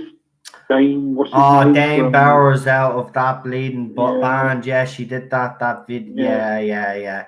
Which was actually. I swear to God, she only did that because Pamela Anderson's one was leaked. Yeah, she tried to be relevant again, and I wouldn't even mind. Like, it's not. I mean, I think everybody. I have to be careful the way I word this. I think everybody has probably seen maybe a clip of it. Right, and all I will say is, if that was supposed to inspire people to want to actually have sex with her, I'm telling you, looking down at that train wreck, you could see that she definitely had us plenty of sausage. That's all I'll say. I know exactly where you're going with that. Yeah, definitely plenty of sausage. Definitely, it was literally a train wreck. Got round to Katie Price, I do not know, but. Well, it's a different sort of conversation, I suppose. Madonna's title song for Die Another Day was the best Bond title song ever, says Gary. I think Gary is winding people up there. Oh, Jesus Christ, that song. Now, I will admit something. When that song first came out, I did like it, but not because it was a Bond theme song. I didn't look at it as a Bond theme song, even though it was.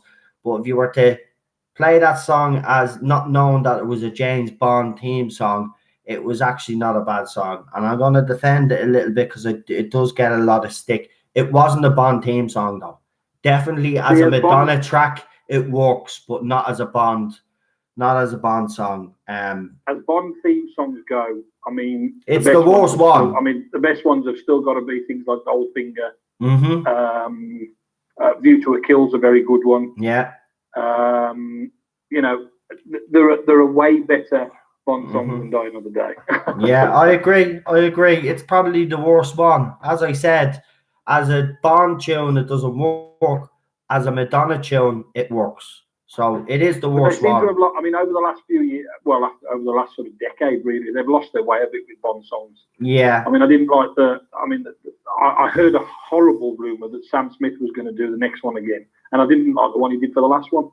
Yeah. So, Yeah, I hope they was- don't get him. I have to admit, I did like Skyfall. I did like Edel's Skyfall. I thought it's the closest that we've gotten to a Bond. The closest that we've gotten to is kind of an old Bond kind of Yeah, theme that song. wasn't too bad. Yeah, And she won. I mean, I like didn't that. she win an Oscar for it? I think, didn't she? she did. I think she did win something for that. Yeah, Mm. definitely. I mean, the film was okay. I mean, it was the. I actually liked Judi Dench as M. Yeah, same here. I did You know, like her. that was one of those. It's actually a very good example. I know my time has gone off, so I'll be very quick. It's a very good example of where a woman coming into a role that used to be a man's works and was done well. Yes. Because Judi Dench playing the role of M worked brilliantly, but M was a code name, so Yes. you can actually have anybody in that role. Mm-hmm.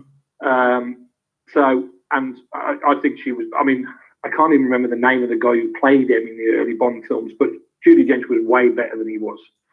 I mean, even the part. Do you remember when what's his face when your man escapes and he goes into the courtroom? I thought that's where I thought she was gonna die.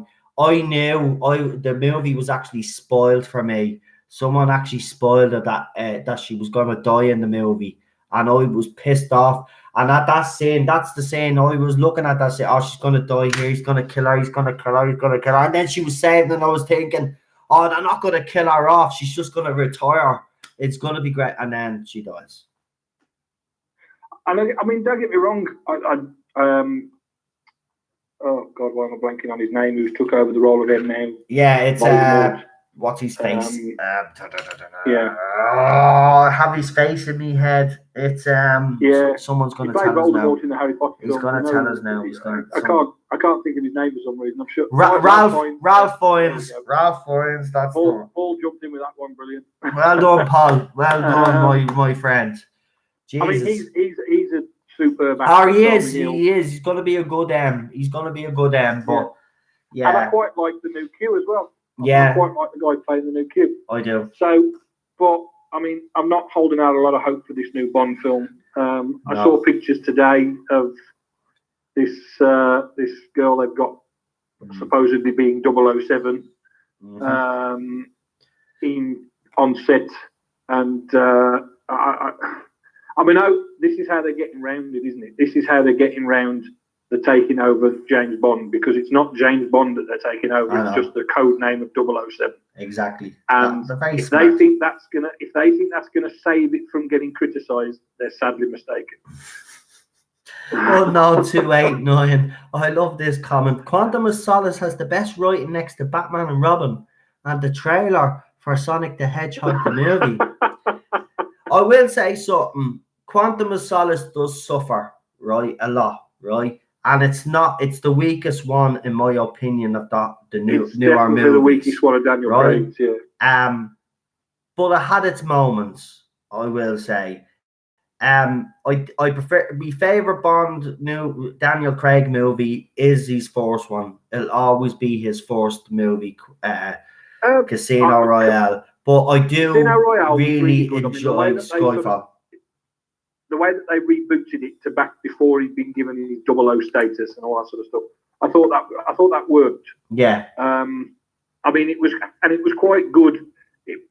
The sort of subtle thing that they did, like ignoring the Bond theme music all the way through the film, and the only time you hear it is right at the end. Yeah, because he had to earn it. He had to earn the music, and I like that. He did have to earn the theme music, yeah. So, but I mean, they knew what they were doing with that. It was a complete reboot. They were going back to the beginning, so that you could just see him progress from there. But if this is going to be his last one, and he's basically retired, and they're saying that this new woman is 007, and then he's coming in, they have to fetch him out of retirement to save the day. What does that say for the woman? Exactly. They'll actually weaken the woman's position. Yeah. Which, do you know what though? I don't see that happening though. I think that they have something else planned. I really do. You think? I do. I don't. I'm being honest with your woman that's writing it, and she's won three BAFTAs now or something now or whatever. How many she's won? Emmys. She's won a couple of Emmys. So she's on the rise. I don't think she's gonna put a female character in there that's gonna be weak. I'm being honest. So I don't actually see them, and I even suggested it myself at first, but I don't see it. I don't think they'll make the woman weak at all. I don't think they'll write the character weak, but I still think it will weaken her just by having Daniel Craig having to, because it's going to be James Bond's got to save the day. You don't have a James Bond film without James Bond coming in to save the day. Yeah, or they could just bring him back for her just to make it, you know, because when he comes back, obviously remember after Skyfall, he was actually in a bit of a jock anyway. So, and then Inspector, then he got a bit of a beating, Inspector. So, you know, obviously the retirement thing. I'm being honest with you. I don't think he's gonna come back and save the day. I think that it's gonna work out that she has to save him. I'm being honest. That's the way I see it, and I think it's gonna be horrible.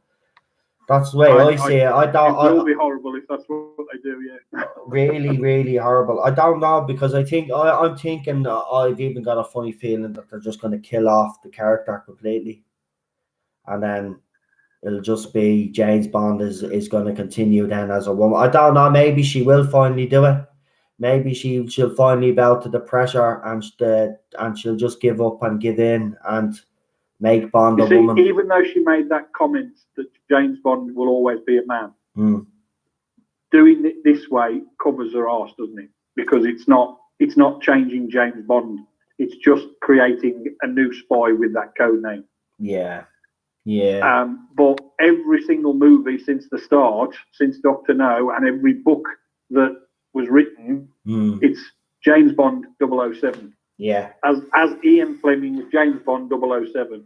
Yeah. So if you get rid of James Bond, they're not the same movies anymore. Exactly. So we will see, Noel, but I think it could be a bit of a disaster.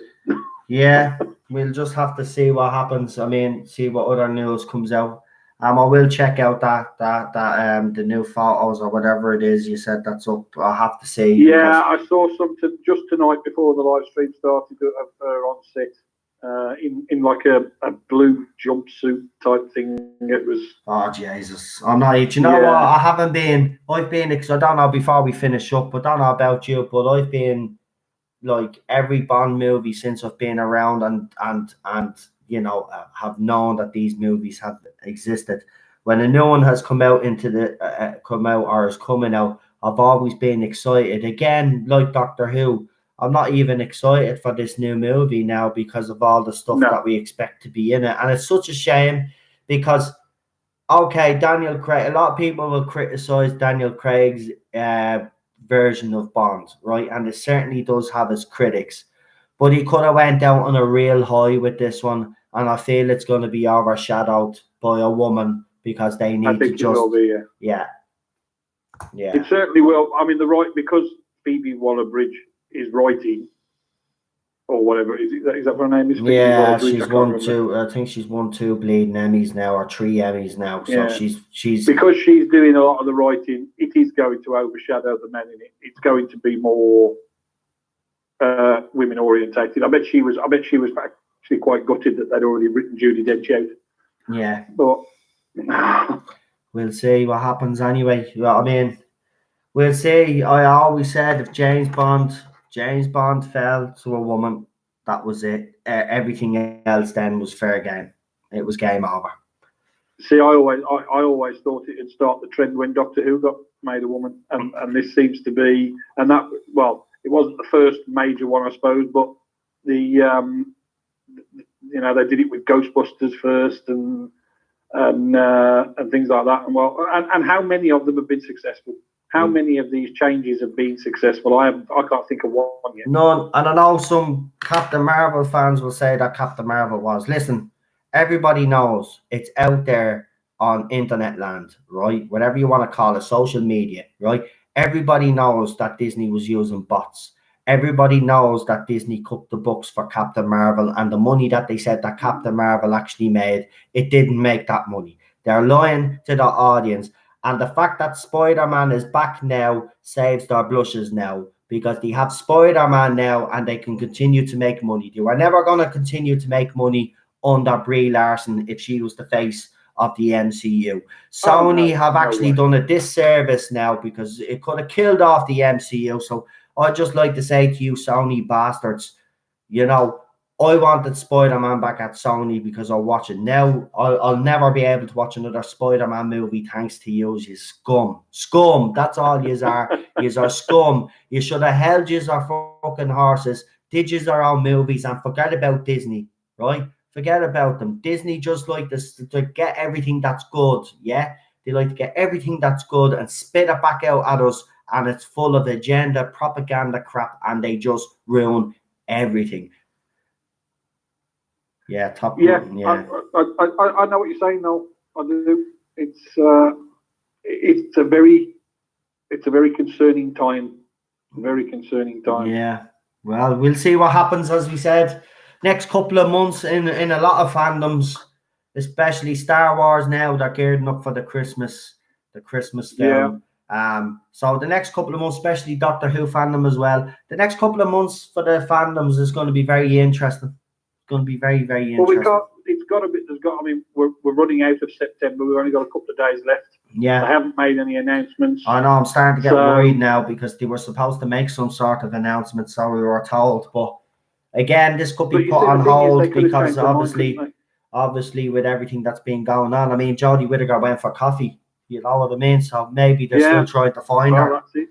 Yeah, that's it. I mean, she's gone for coffee. That's it. She's Doctor Who for the rest of our lives. That's it. Yeah. She had dinner as well, and she's still the Doctor. Oh, that's great. That's great.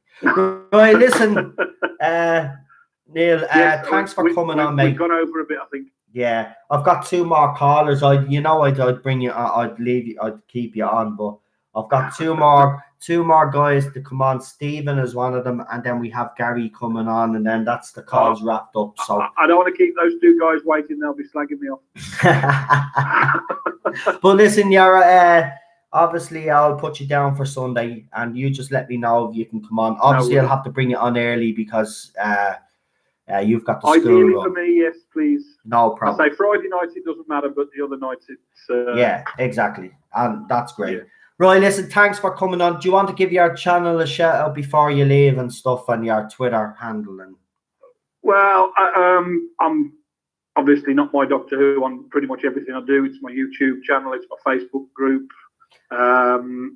Put the link up. You know how to do it, don't you? Put your link up to your group, your YouTube channel on the live chat there as well. I'll copy some links into the chat. No problem. Right, listen, thanks for coming on anyway, mate. Yeah, always good to speak to you, Noel. No problem. You enjoy our weekend. Sure, we'll probably chat over the weekend anyway. So listen, have a good one.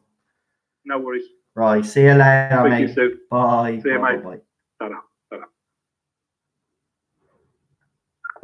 Now, another great call. Bit of variety there. Obviously, we don't have to,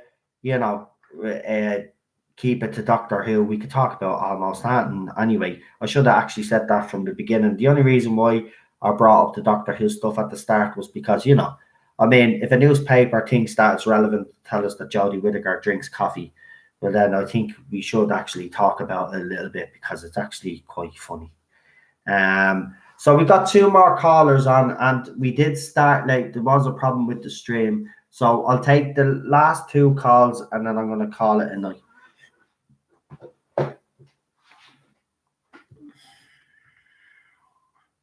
So the next caller is I'll just write now and see if they're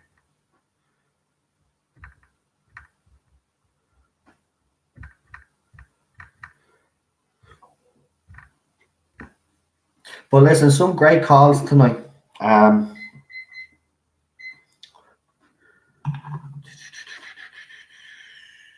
Let me see. 22 people watching. Obviously, when we get near the end of the stream, it kind of does slack off a bit.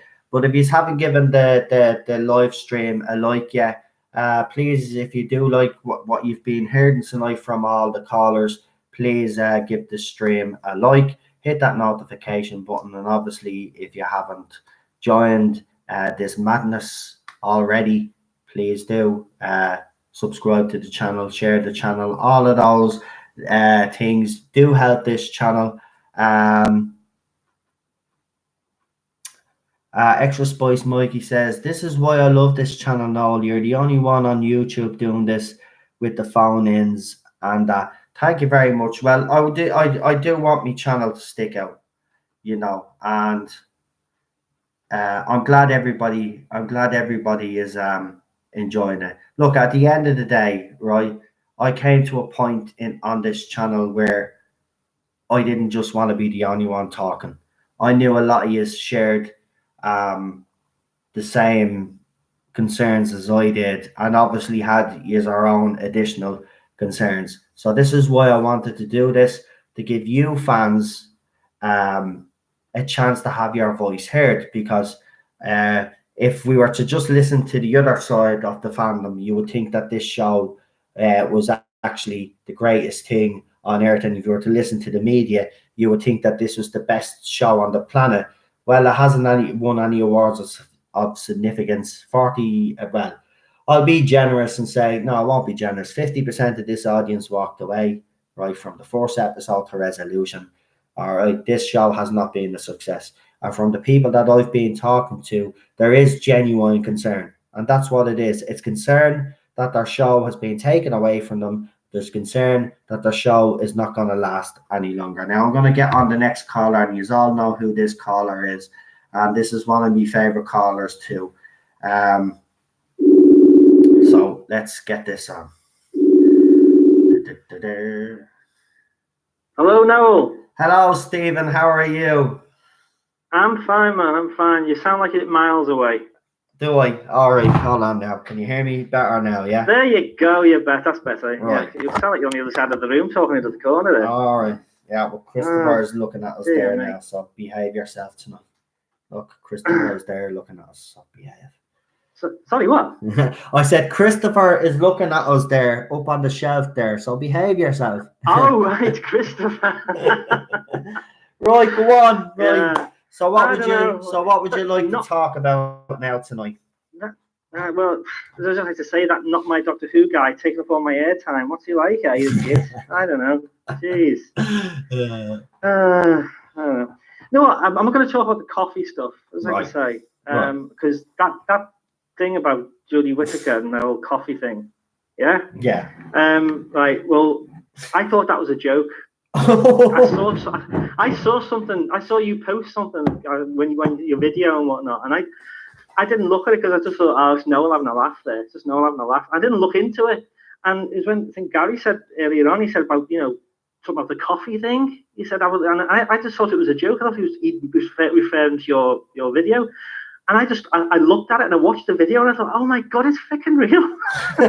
It's just, honestly, I just don't know what to say to it. It's one of those things. It's like, if it was in the newspaper, you just sit there with your jaw in your lap going, like, wouldn't know how to react because what the fuck? It's one of those what the fuck moments. It is. I mean, like, they're so low on stories that Jodie Whittaker actually going for a coffee in London is big news. Oh, by the way, just because, people out there speculate, right? I'm going to do a little bit of speculating here. So if Jodie Whittaker apparently is still filming Doctor Who, according to some people out there, well, then why is she in London having coffee? Exactly. Why was Bradley Walsh in Portugal a couple of weeks ago and actually has photographs up? You know what I mean? And I did say that I questioned that Tolson Cole video and its timing, right? At the end of the day, as many people have speculated on this channel, and it is only speculation, is that Yeah. could have been, that video could have been recorded a long time ago, and it was, and Could have Total been, Cole it is could have being been, asked to put yeah. it up because he slipped up with the whole "Did Jodie Whittaker do a line?" video. Yeah. It's- Well, basically, what I was going to come on tonight and do, I don't know if anyone would really like what I've got to say, because I was actually fuming last night. I wanted to talk about selling out, basically. Right, come on. Over the past few years, like the entire spectrum of entertainment, there's like, been people selling out one way or another.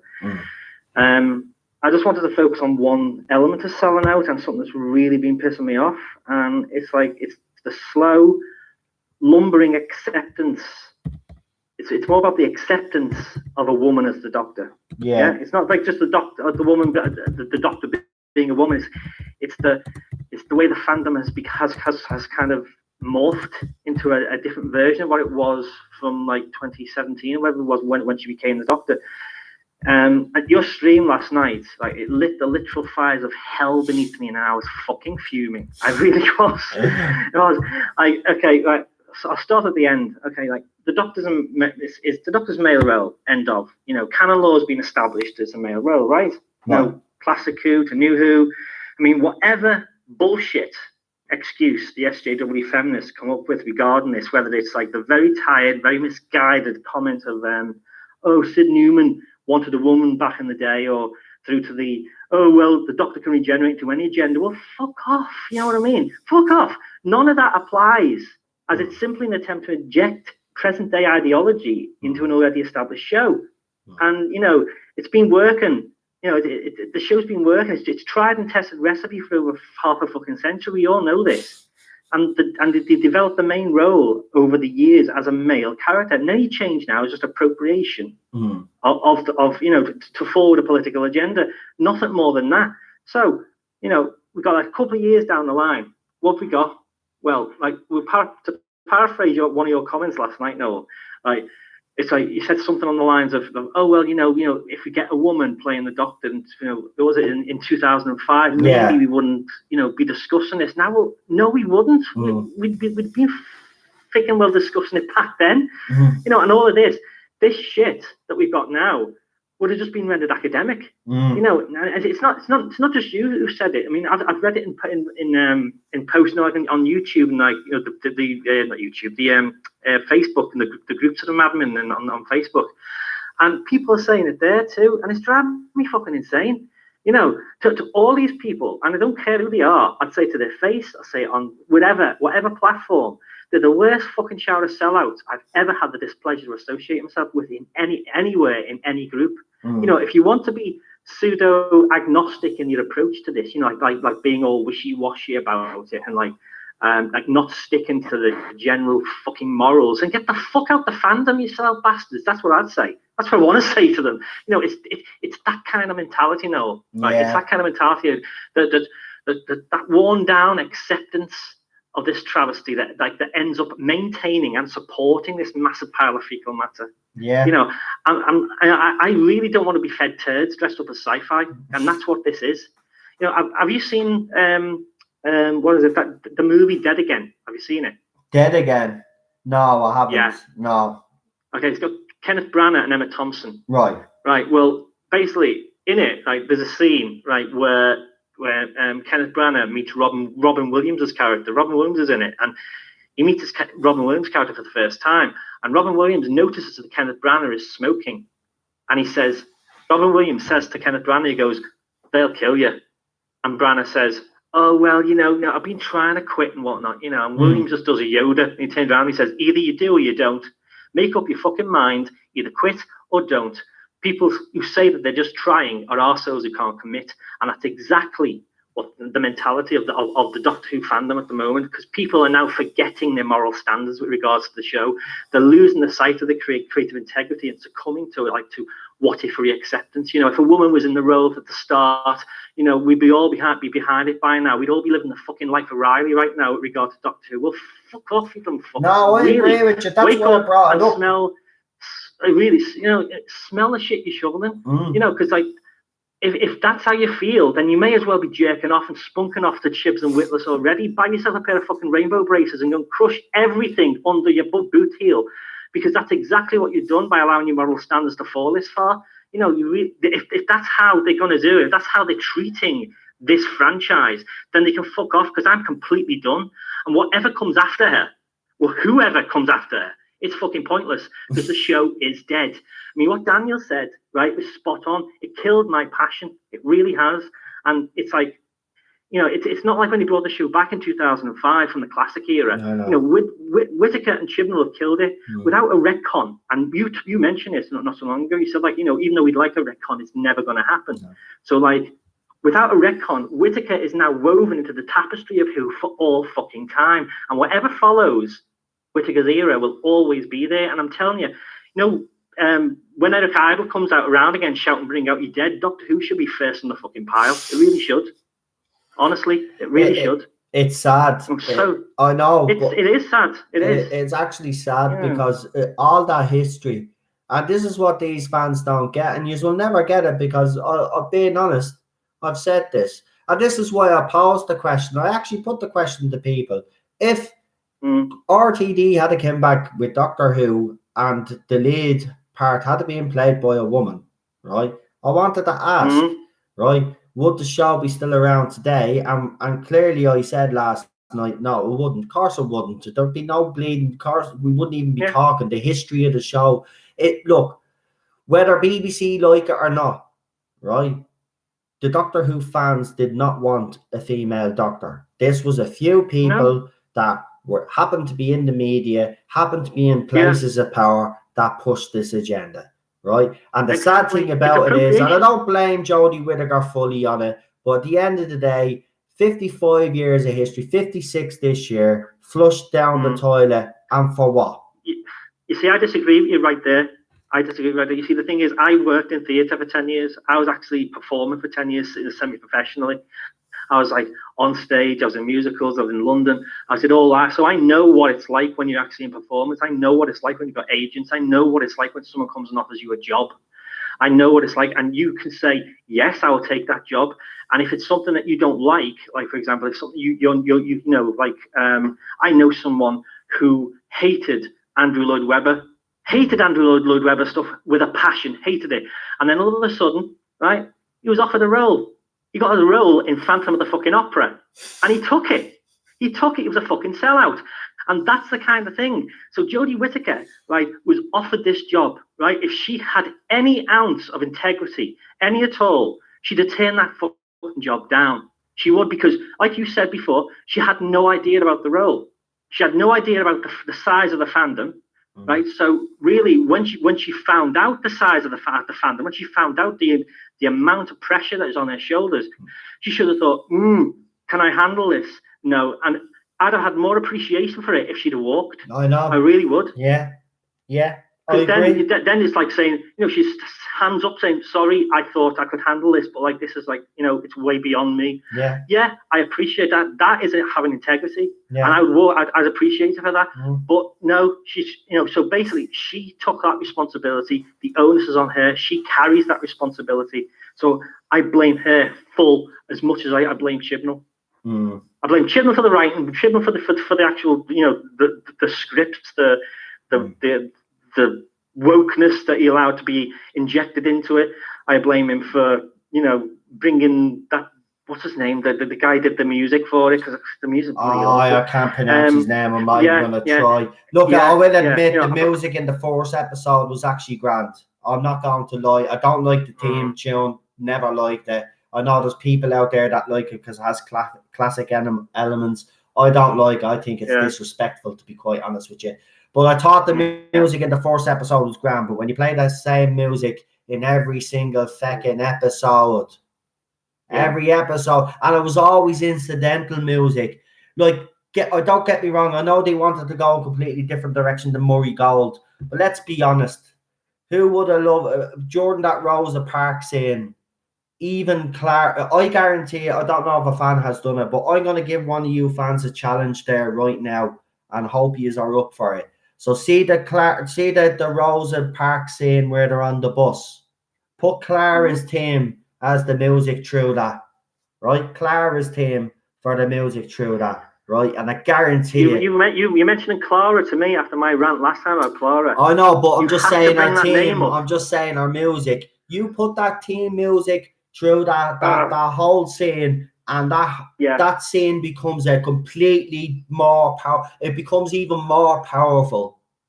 I get your point, Noel, but you get the resurge of the Clara rant. I'm telling you, it's coming up. It's coming. I'm telling you, lad. Right. So come on, tell me what was the best thing you liked about Clara Oswald? The best thing. Yeah. Was there anything you liked about our character? No, because it didn't apply. I went through this with you last time. There was not one aspect of her character that applied to what is the makeup of a companion. Absolutely fucking nothing. There's nothing there. Right. I mean, if you go all the way back, I mean, and if you look, there's tons of them, tons of companions to look at. Yeah. But every single one, the Doctor wanted some kind of reaction from the companion, because the makeup of the Doctor is an egocentric. Yeah. So the makeup of an egocentric, he wants to see his own ego reflected in the aura of other people. So basically, that's how when he expounds and shows his genius, and everyone, the companions are totally gobsmacked by what he's doing and how he saves the day. Well, yeah, that's what he wants to see. But then you've got this smart-ass little whelp of a character who basically I don't know if I'm going to go with you or not. I don't know. Give us a call tomorrow. It's like, fuck off. I won't come back tomorrow. You go and have your life, you bloody little bint.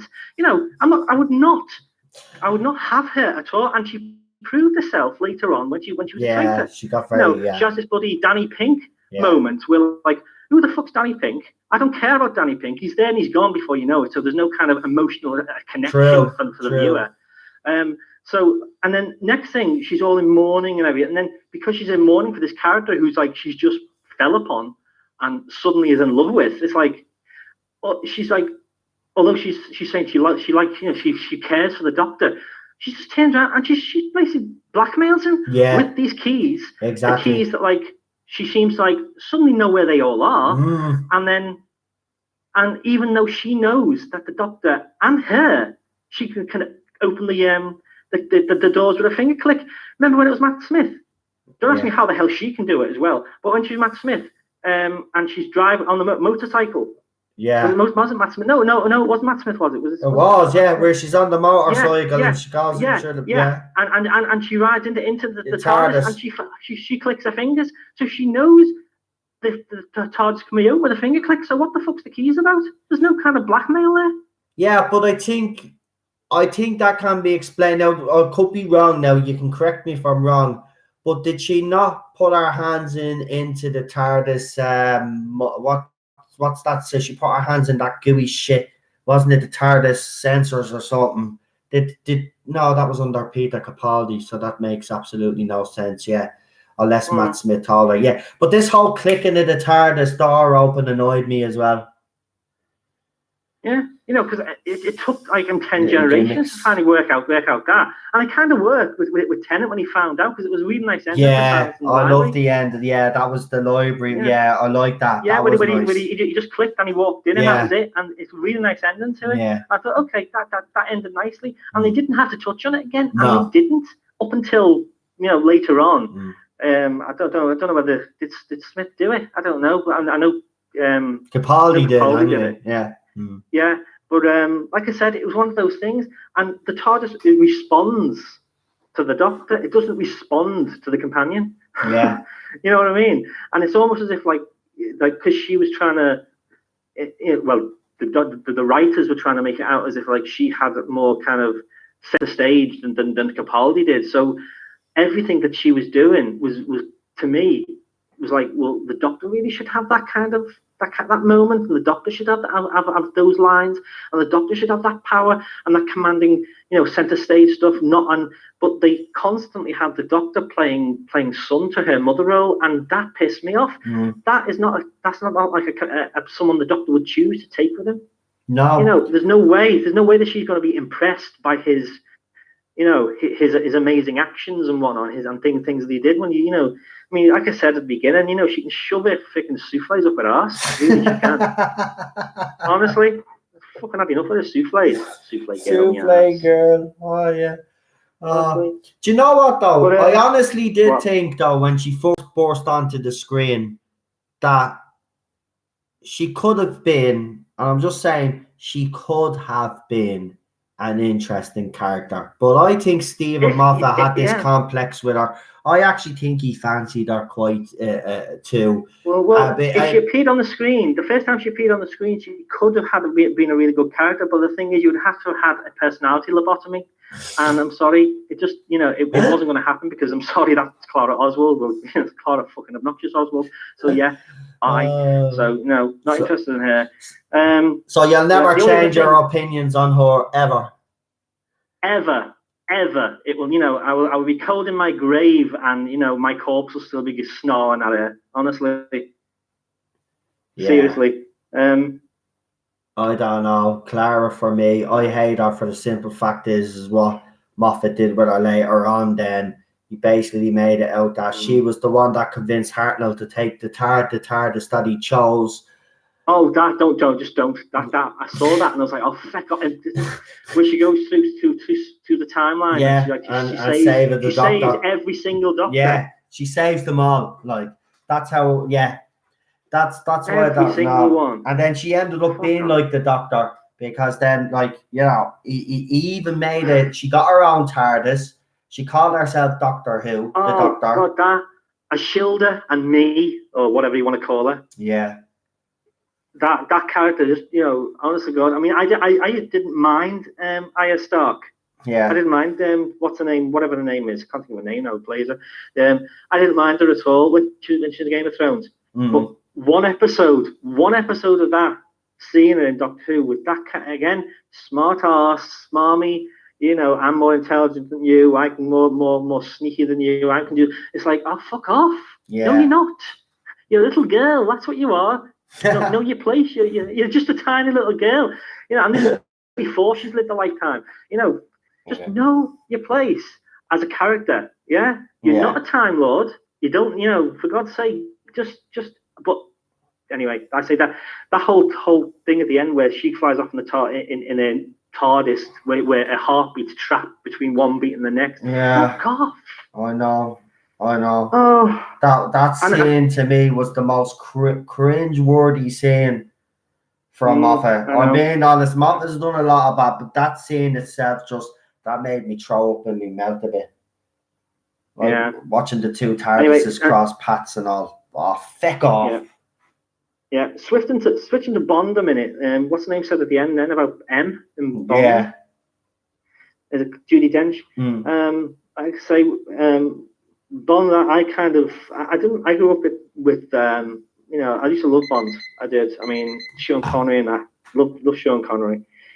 So really, whenever there's new Bonds come out, even the Daniel Craig ones, I've sat through. I've seen them all. And you know, they're all right. Not, you know, they're not something to, you know, that I'd write home about kind of thing. But they, you know, they're all right. They got them, as you said, they got their moments. You know what I mean? But when it comes to M, Judi Dench never really did it for me. But I do agree with what he said about the being a perfect example of a woman coming into a male role. Exactly. It wasn't made a big deal out of either. There was no wokeness. Yeah. There was no wokeness, and she just performed it as someone who had come into the role because the other person either had died, had left, or whatever, and there was nothing said about it. And that's how you do it. Yeah. You know, for love or hate of whether how you know, if you might love her, you might hate her. I just said she didn't do it for me, but.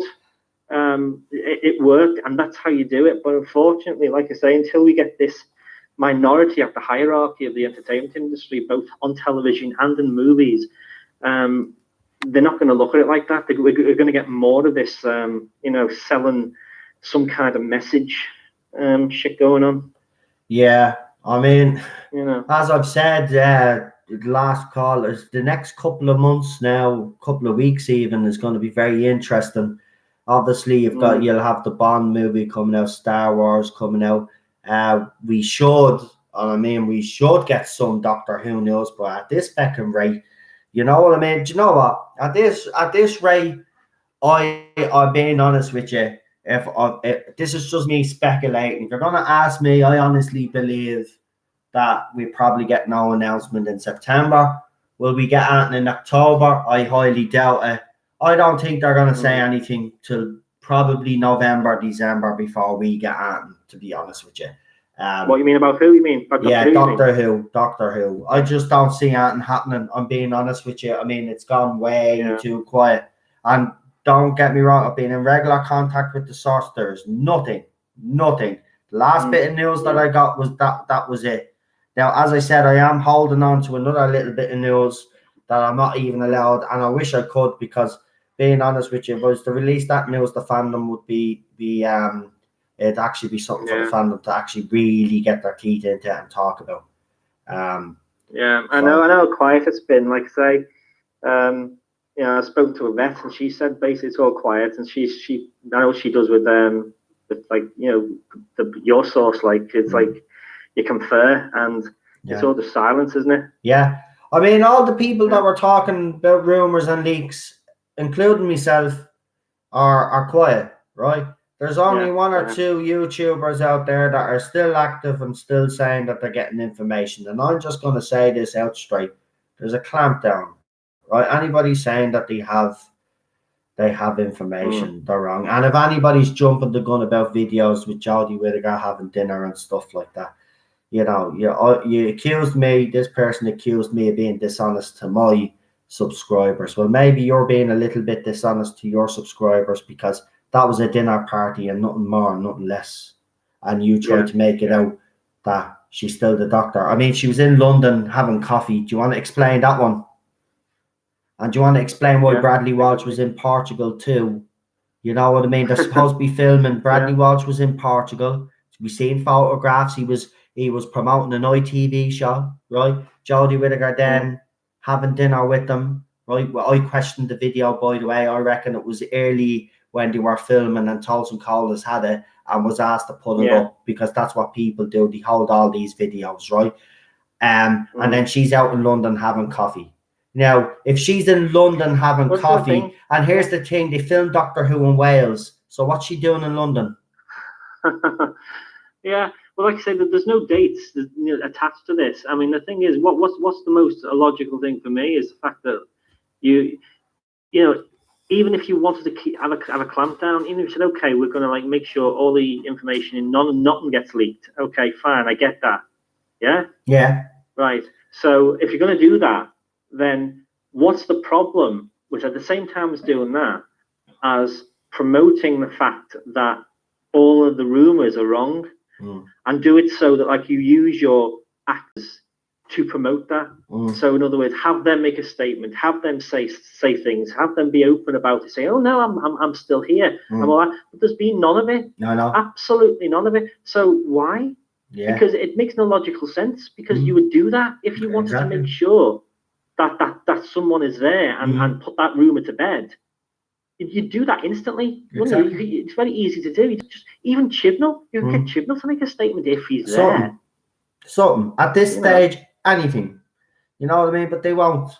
They won't, because look, it doesn't matter. This era is finished. It's finished. There's no. I mean, I put up a video of the Google trends. You could see it. Nobody is really Googling Jodie Whittaker.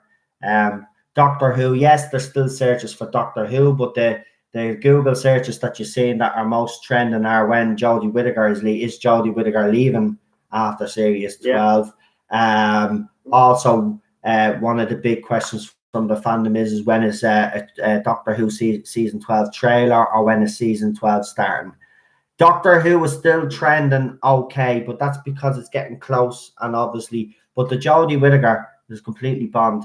If you haven't watched the Google trending video that I put up, do, because I was fair. I put Jodie Whittaker, the 13th Doctor, and I put Jodie Whittaker, Doctor Who. I tried to be fair to it as much, so I did it in different various ways to see, and you can clearly see there is no interest in Jodie Whittaker whatsoever. Doctor Who is still popular with the fans, but Whittaker isn't.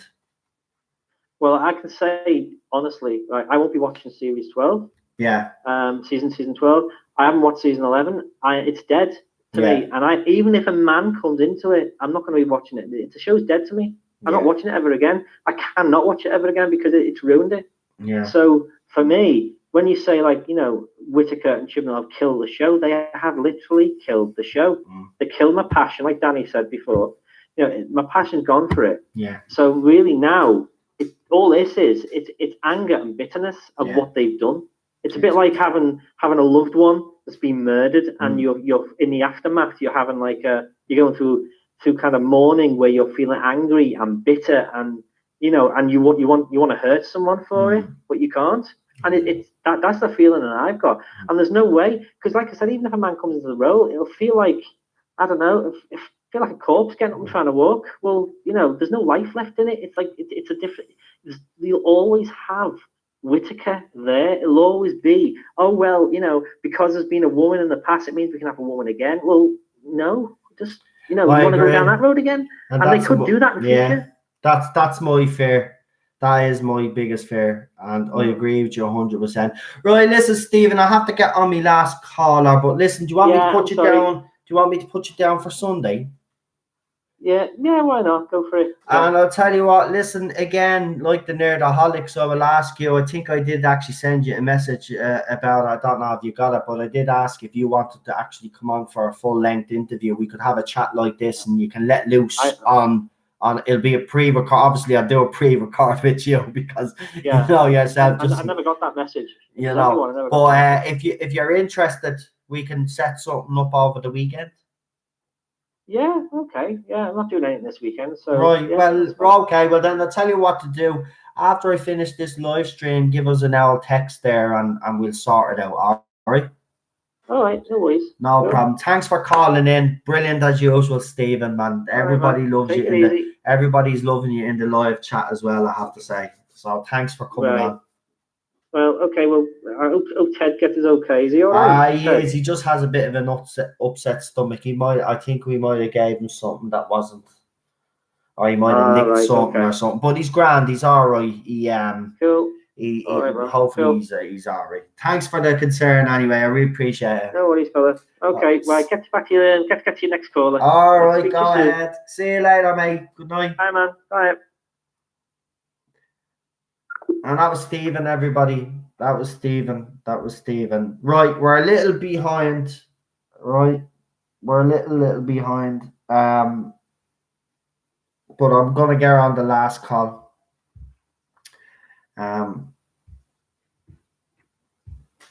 But we got 20 people watching. If you haven't liked the live stream, if you like what's being said actually tonight, please give the stream a like there. Again, I know I keep repeating myself, but this is the new era now. I have to keep repeating myself. Hit the like, notification button, share the channel if you can, and also the videos. Every little helps, as they say in Tesco. Every little helps. Right, let's see if my last caller can actually come on because we went over time.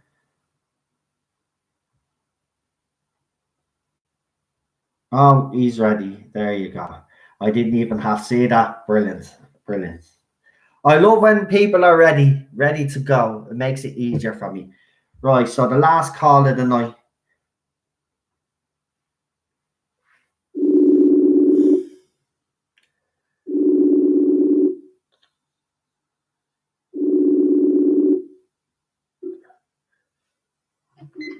No. Hello, Gary. How are you? I'm good. How are you? Am I forgiven? Yes, you are. You're fine.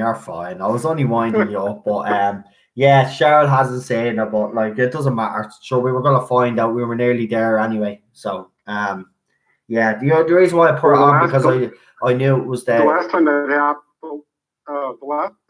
happened to me was when I was talking with somebody about that movie, The Sixth Sense, and I told her at the ending that Bruce Willis was, no, just kidding, I'm not gonna. Well, come here. If you still haven't seen The Sixth Sense, shame on you. Right, go on. You can spoil it. I know I'll spoil it. So basically, Bruce Willis is dead. All right, game over. Bang, done.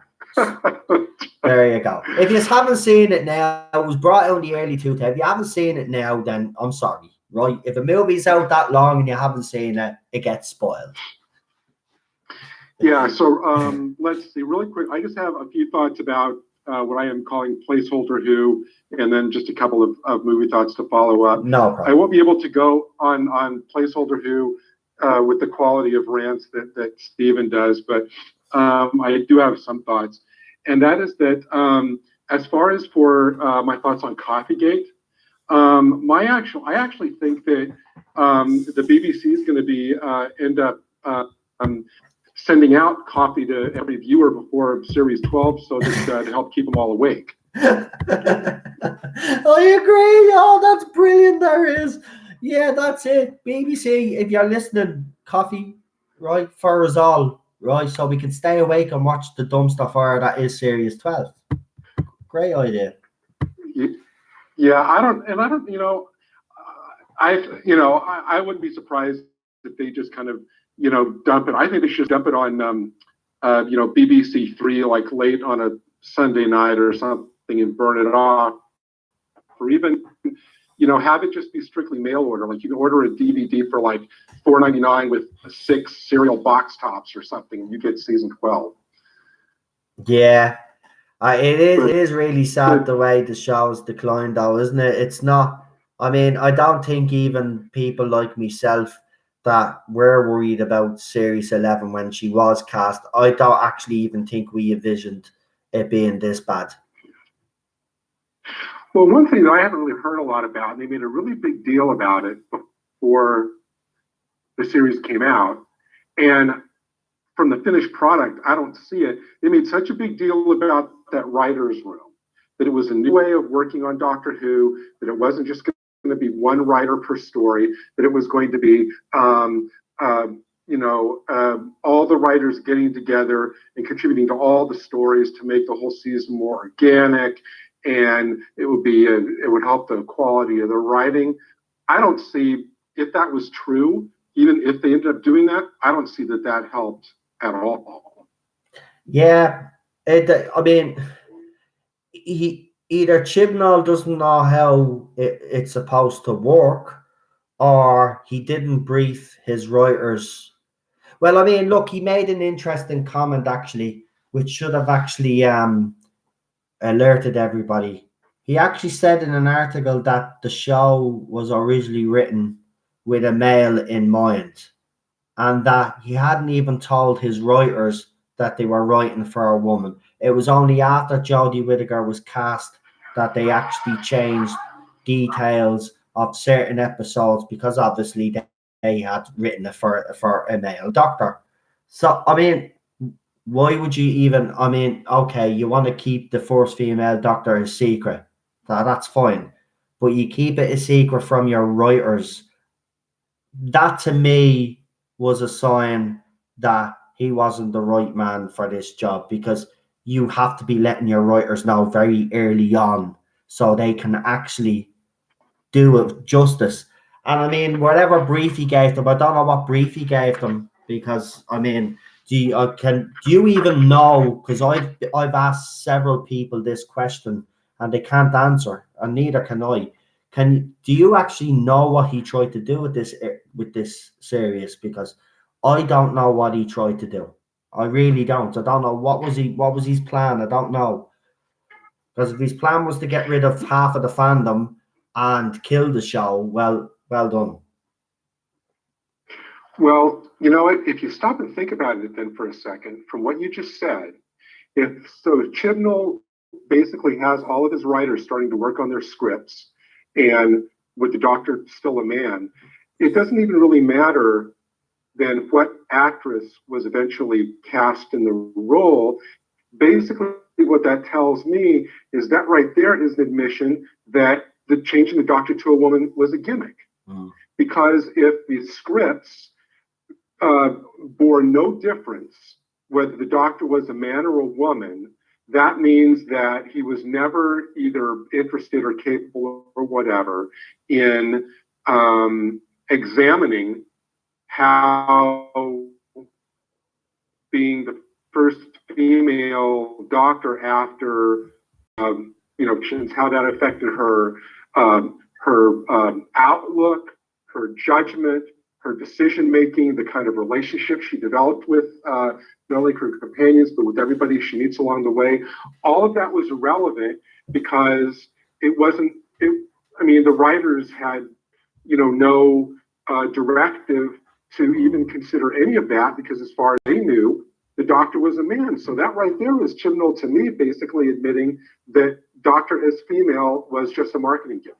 Yeah, it was. It's so obvious. And if it's rumored that Olivia Colman turned the role down, well, then more applause has to go to her because she realized what this role was. It was basically a token role. But Jodie Whittaker, an actress like Jodie Whittaker, is obviously going to snap up a role like Doctor Who because it's bigger than anything she's ever done.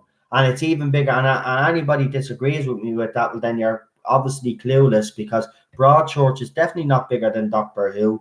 The movie Attack the Block that she was in wasn't bigger than Doctor Who. What was it? Black Mirror. That's not as big as Doctor Who. So this was the biggest role that she got, and she took it because it was.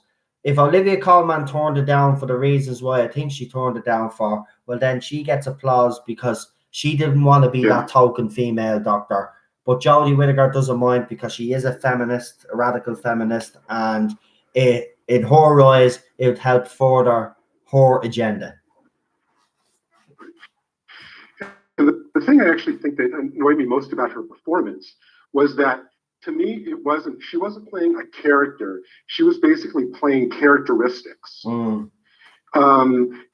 has, it was almost as if, we joke about, scrunch face and everything, but she has the gurning scrunch face. She's acting all goofy. She has these idiotic rants about like sheep rebellions and things like that. And it's almost as if she might as well, turn to the camera, waved her hands and go, "Hey, look, everybody, I'm eccentric." It basically is, like I said, it didn't come together to create an actual character, which was, like all the other doctors, distinct, but with several of the same qualities that were present in every one of the other doctors. It was basically just her doing doctor tropes and not crafting a character. And as far as her being all nice and up and nice and all this, I think actually one of the defining characteristics of a lot of the older doctors, especially Tom Baker, even Davison was good at the time at this, and so was Sylvester McCoy, is I think a lot of times the real power of the doctor was not shown when he was acting all goofy and gurney. It's when he got quiet. That's when you saw the real intellect behind the facade, and you saw the wheels spinning when he got quiet. Like Sylvester McCoy did that very well. Davison had a few good moments. Tom Baker was a master at this. I remember one of the stories where the ending of the story, Nightmare of Eden, when they're on the two ships that are locked together with the mandrills that are out and about on the ship, and there's that one German scientist behind it, and at the end he tries to explain to the doctor, well, I was just a scientist doing, and the doctor doesn't even look at him, and he just mutters, "Go away, just go away."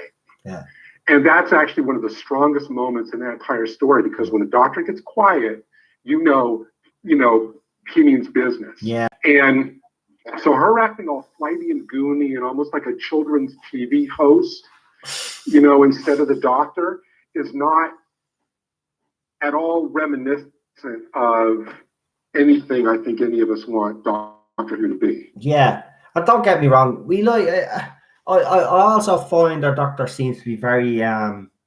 She always likes to see the good in everybody, and it's always positive message and positive vibes, and then she has her little digs in at us. But you know what?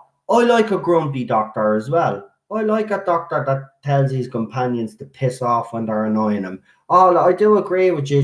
Our doctor is kind of like a cartoon character where she just tries to appeal to everybody and be nice to her. I'm sorry, but the Doctor has to be an asshole sometimes, and I just don't see Jodie Whittaker's Doctor being capable of being an asshole.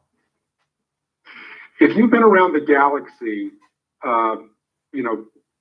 twice over, and you've seen civilizations born and die, and you've lost friends, and you have this perspective on time that none of the other people around you are going to share, and you're carrying millennia of all this with you, you're not going to be up and goofy all the time. Yeah.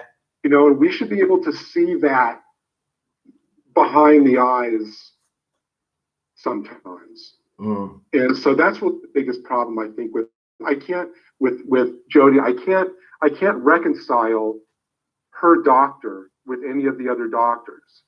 Even if the stories were better written, if she played it the same way, I just can't reconcile how she's doing it with that. And a couple other things really quick, because I don't want to keep it too long because I know the bell's going to ring. So, you were talking about Clara. I actually think the one thing about Clara is I actually think if they had to have Clara, I would have preferred the Victorian Clara. I would have actually preferred, although that runs the danger of the character would be a retread of Victoria from the 60s, where there's like the culture shock and she isn't aware of all the technology she's seeing. So I can kind of see why they didn't do that.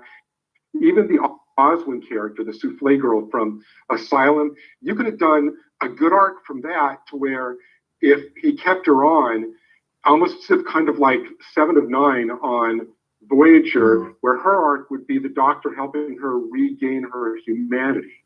They could have done that with the Oswin character. I agree. Pulls her out from being a Dalek. That's her arc. That would have worked great. Yeah, I agree. I actually agree. That would have been a great way to go. But I don't know. I mean,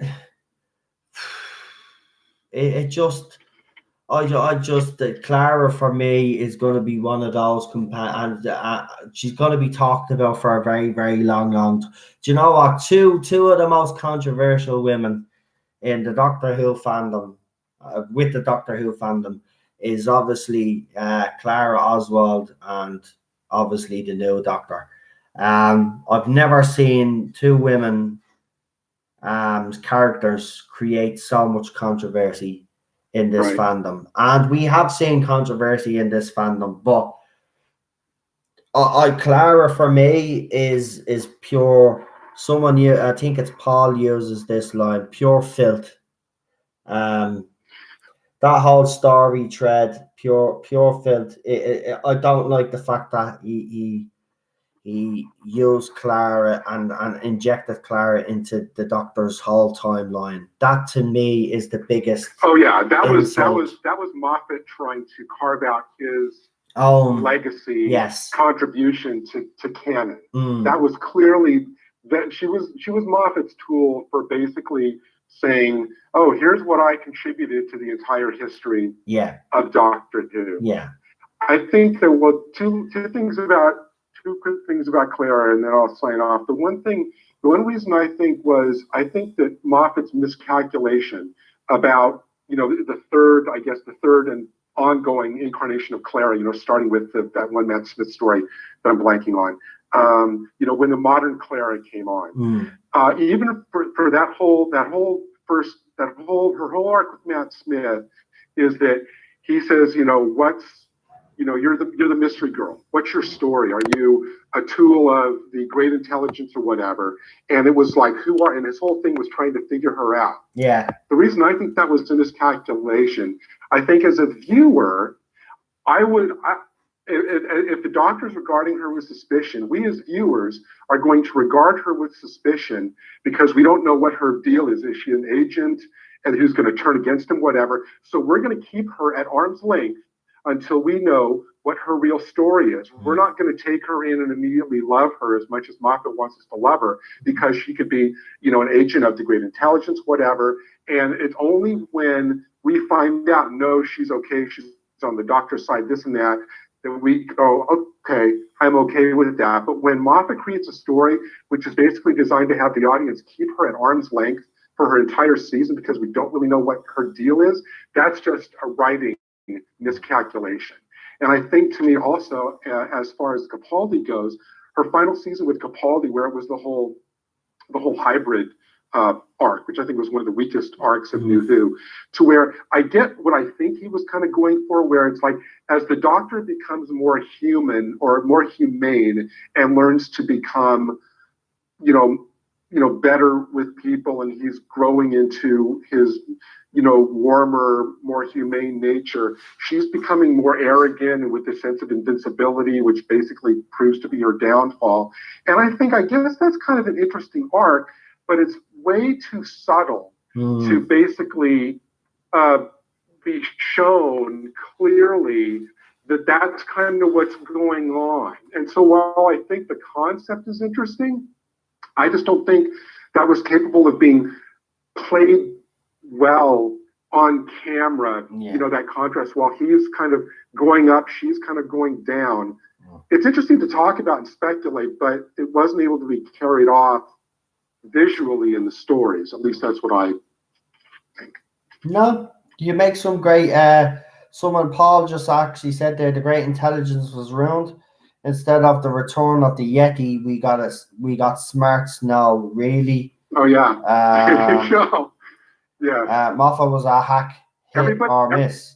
Yeah. Everybody in the chat today has been really on point with the analysis of everything. I just think Clara from the get-go, I think once they abandoned his first concept of Clara, and then abandoned the second concept of Clara, I think it was just, that was all she wrote for it. Yeah, she's going to be one of those. One last thing in that. Yeah, go ahead. Last thing I'll let you sign off because just a follow up briefly to the Bond thing you were talking about before.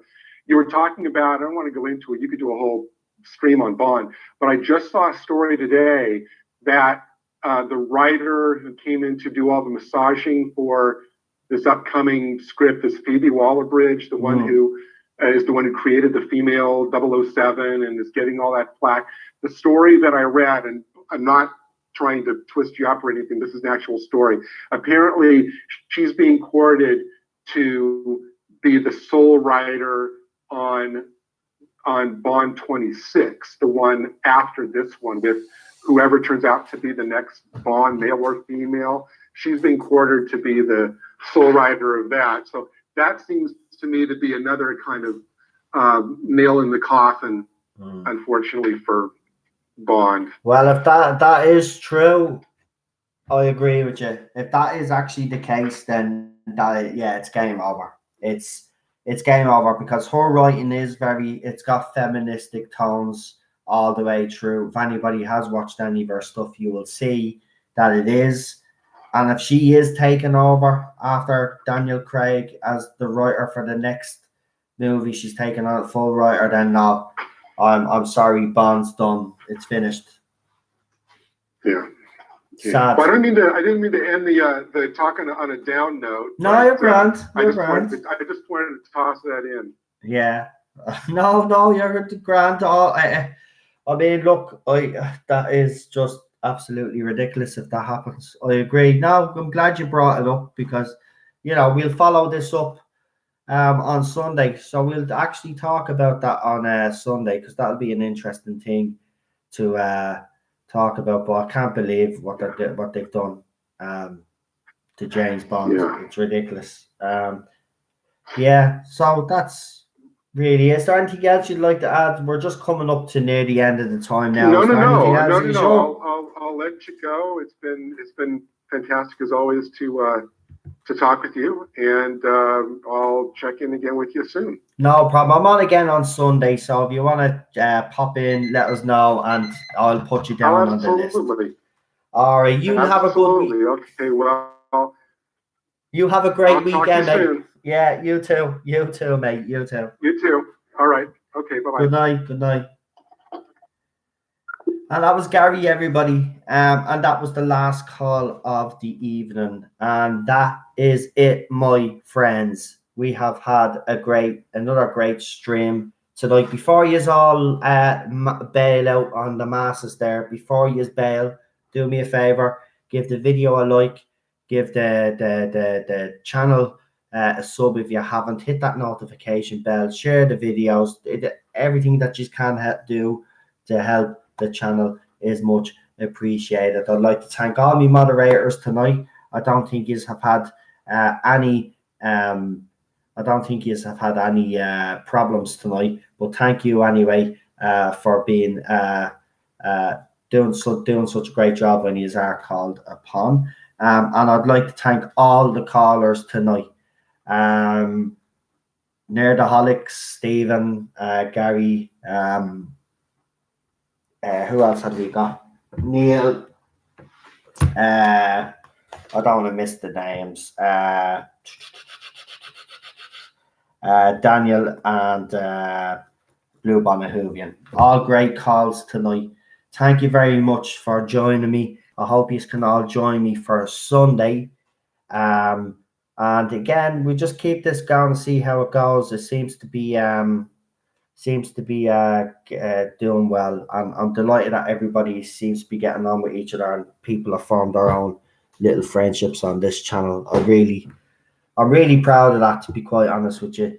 And that is the one thing that I am most proud of, is the fact that you have all, gotten on, and you have all started your own little friendships, and I love that. So listen, until Sunday, enjoy your weekend, and stay safe. And I will talk to you Sunday, unless something breaks. Then of course I'll be on the usual. So yeah, good night. God bless. Talk to you all. Enjoy your weekend, and I'll see you on Sunday. Yeah.